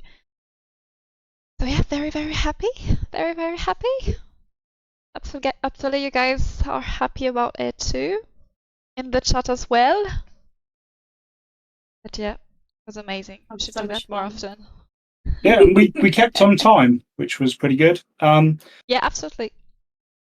I mean, if you were curious, there was only one encounter that was missed. It was not a combat encounter though. So the woman that you were looking for, she was still alive in the mansion, but there was one room you didn't go in. Oh, oh shoot. Well, she's left all alone. Oh my Yeah, god. she would have given you some insight and some background as to. She would have told you that the rod is commanding the undead, and that the guy who died was driven to madness, and because he's been driven to madness by it, that's why all the spirits are coming and they're attracted to it, and yeah, it's all that fun stuff. Where was she? Oh, it's too bad we missed it. So if we jump back very quickly, we jump back to the mansion. Oh, that's not the mansion. Put you guys on the mansion, and I ended up on a different scene. Right, so if we come here, we're going to pull you guys over here. And there is just here, let me ungroup you. There is a locked door here. So if we unlocked this door, you would have come in, you would have had a description that this bottom part of the room looks a little strange. And ultimately, she's hiding in a bathtub beyond those curtains. Oh, well, we just left her there now. So oopsie. Still taking it's a bath. fine. She was only there for lore. It's fine. You've just left her to. I was sure we had explored that room. I was sure about it. We're still locked, unfortunately. Yeah, the ghost stopped you. I dragged Arjan through it accidentally, so it probably revealed for him. Did it reveal for you, Shadow? Did it when I dragged you through? I don't think it did. Okay. Yeah. So cool. So yeah, I don't know if you want to just wrap us up there, Faye, and sign us out. Absolutely. Well, guys, it was honestly a blast to share this session with you. It was really cool. Loved it.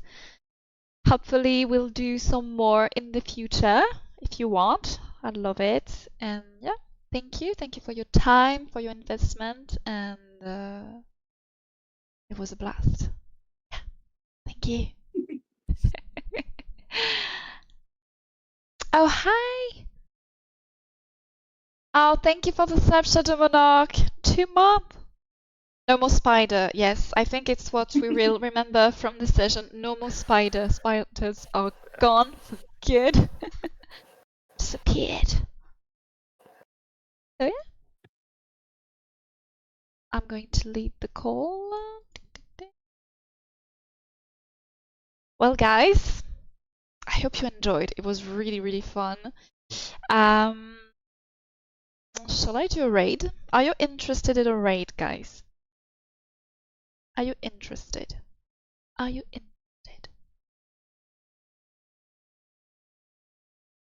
Always raid. Yes. Yes.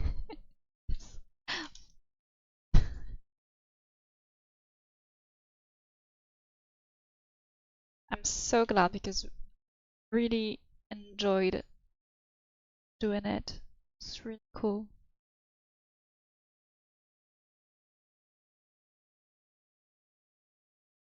I don't know if there are any other people doing that.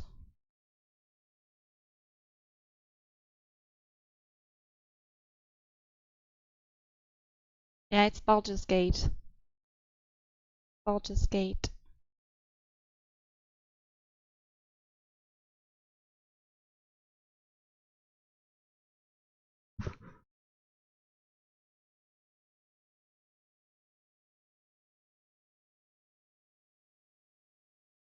It is going to be time, yeah? I'm looking for a raid. Are you up for some WoW?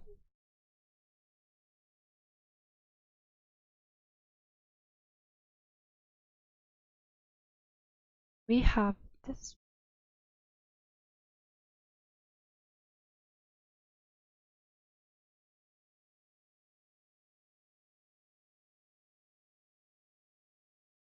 We'll have to see for your next horror game next week.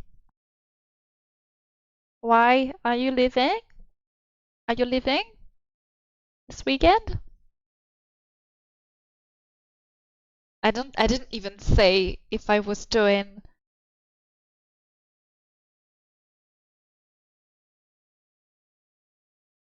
a horror stream next week. I didn't even say it.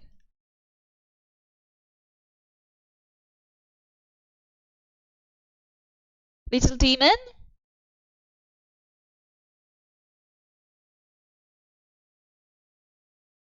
I don't know who that is. Maybe not.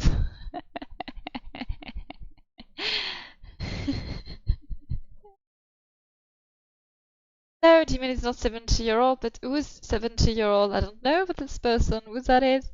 Who is that? Who's that? Jennifer. Okay, let's look. You're a fan?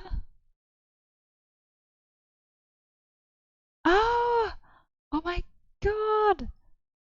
Oh yes, yes. Okay, I'm raiding her. Oh yeah. Oh yeah. How cool. How cool. Oh my god. So cool. It's me in a few years, guys. Yeah, it's me. Soon. Well, guys, I will see you tomorrow for some Pandaramics, but this time it's going to be on my other character, Taylana, that I've only played on offline a little bit. Yeah, she's a warrior and a blood elf. We'll see you tomorrow. See you guys. See you. Bye.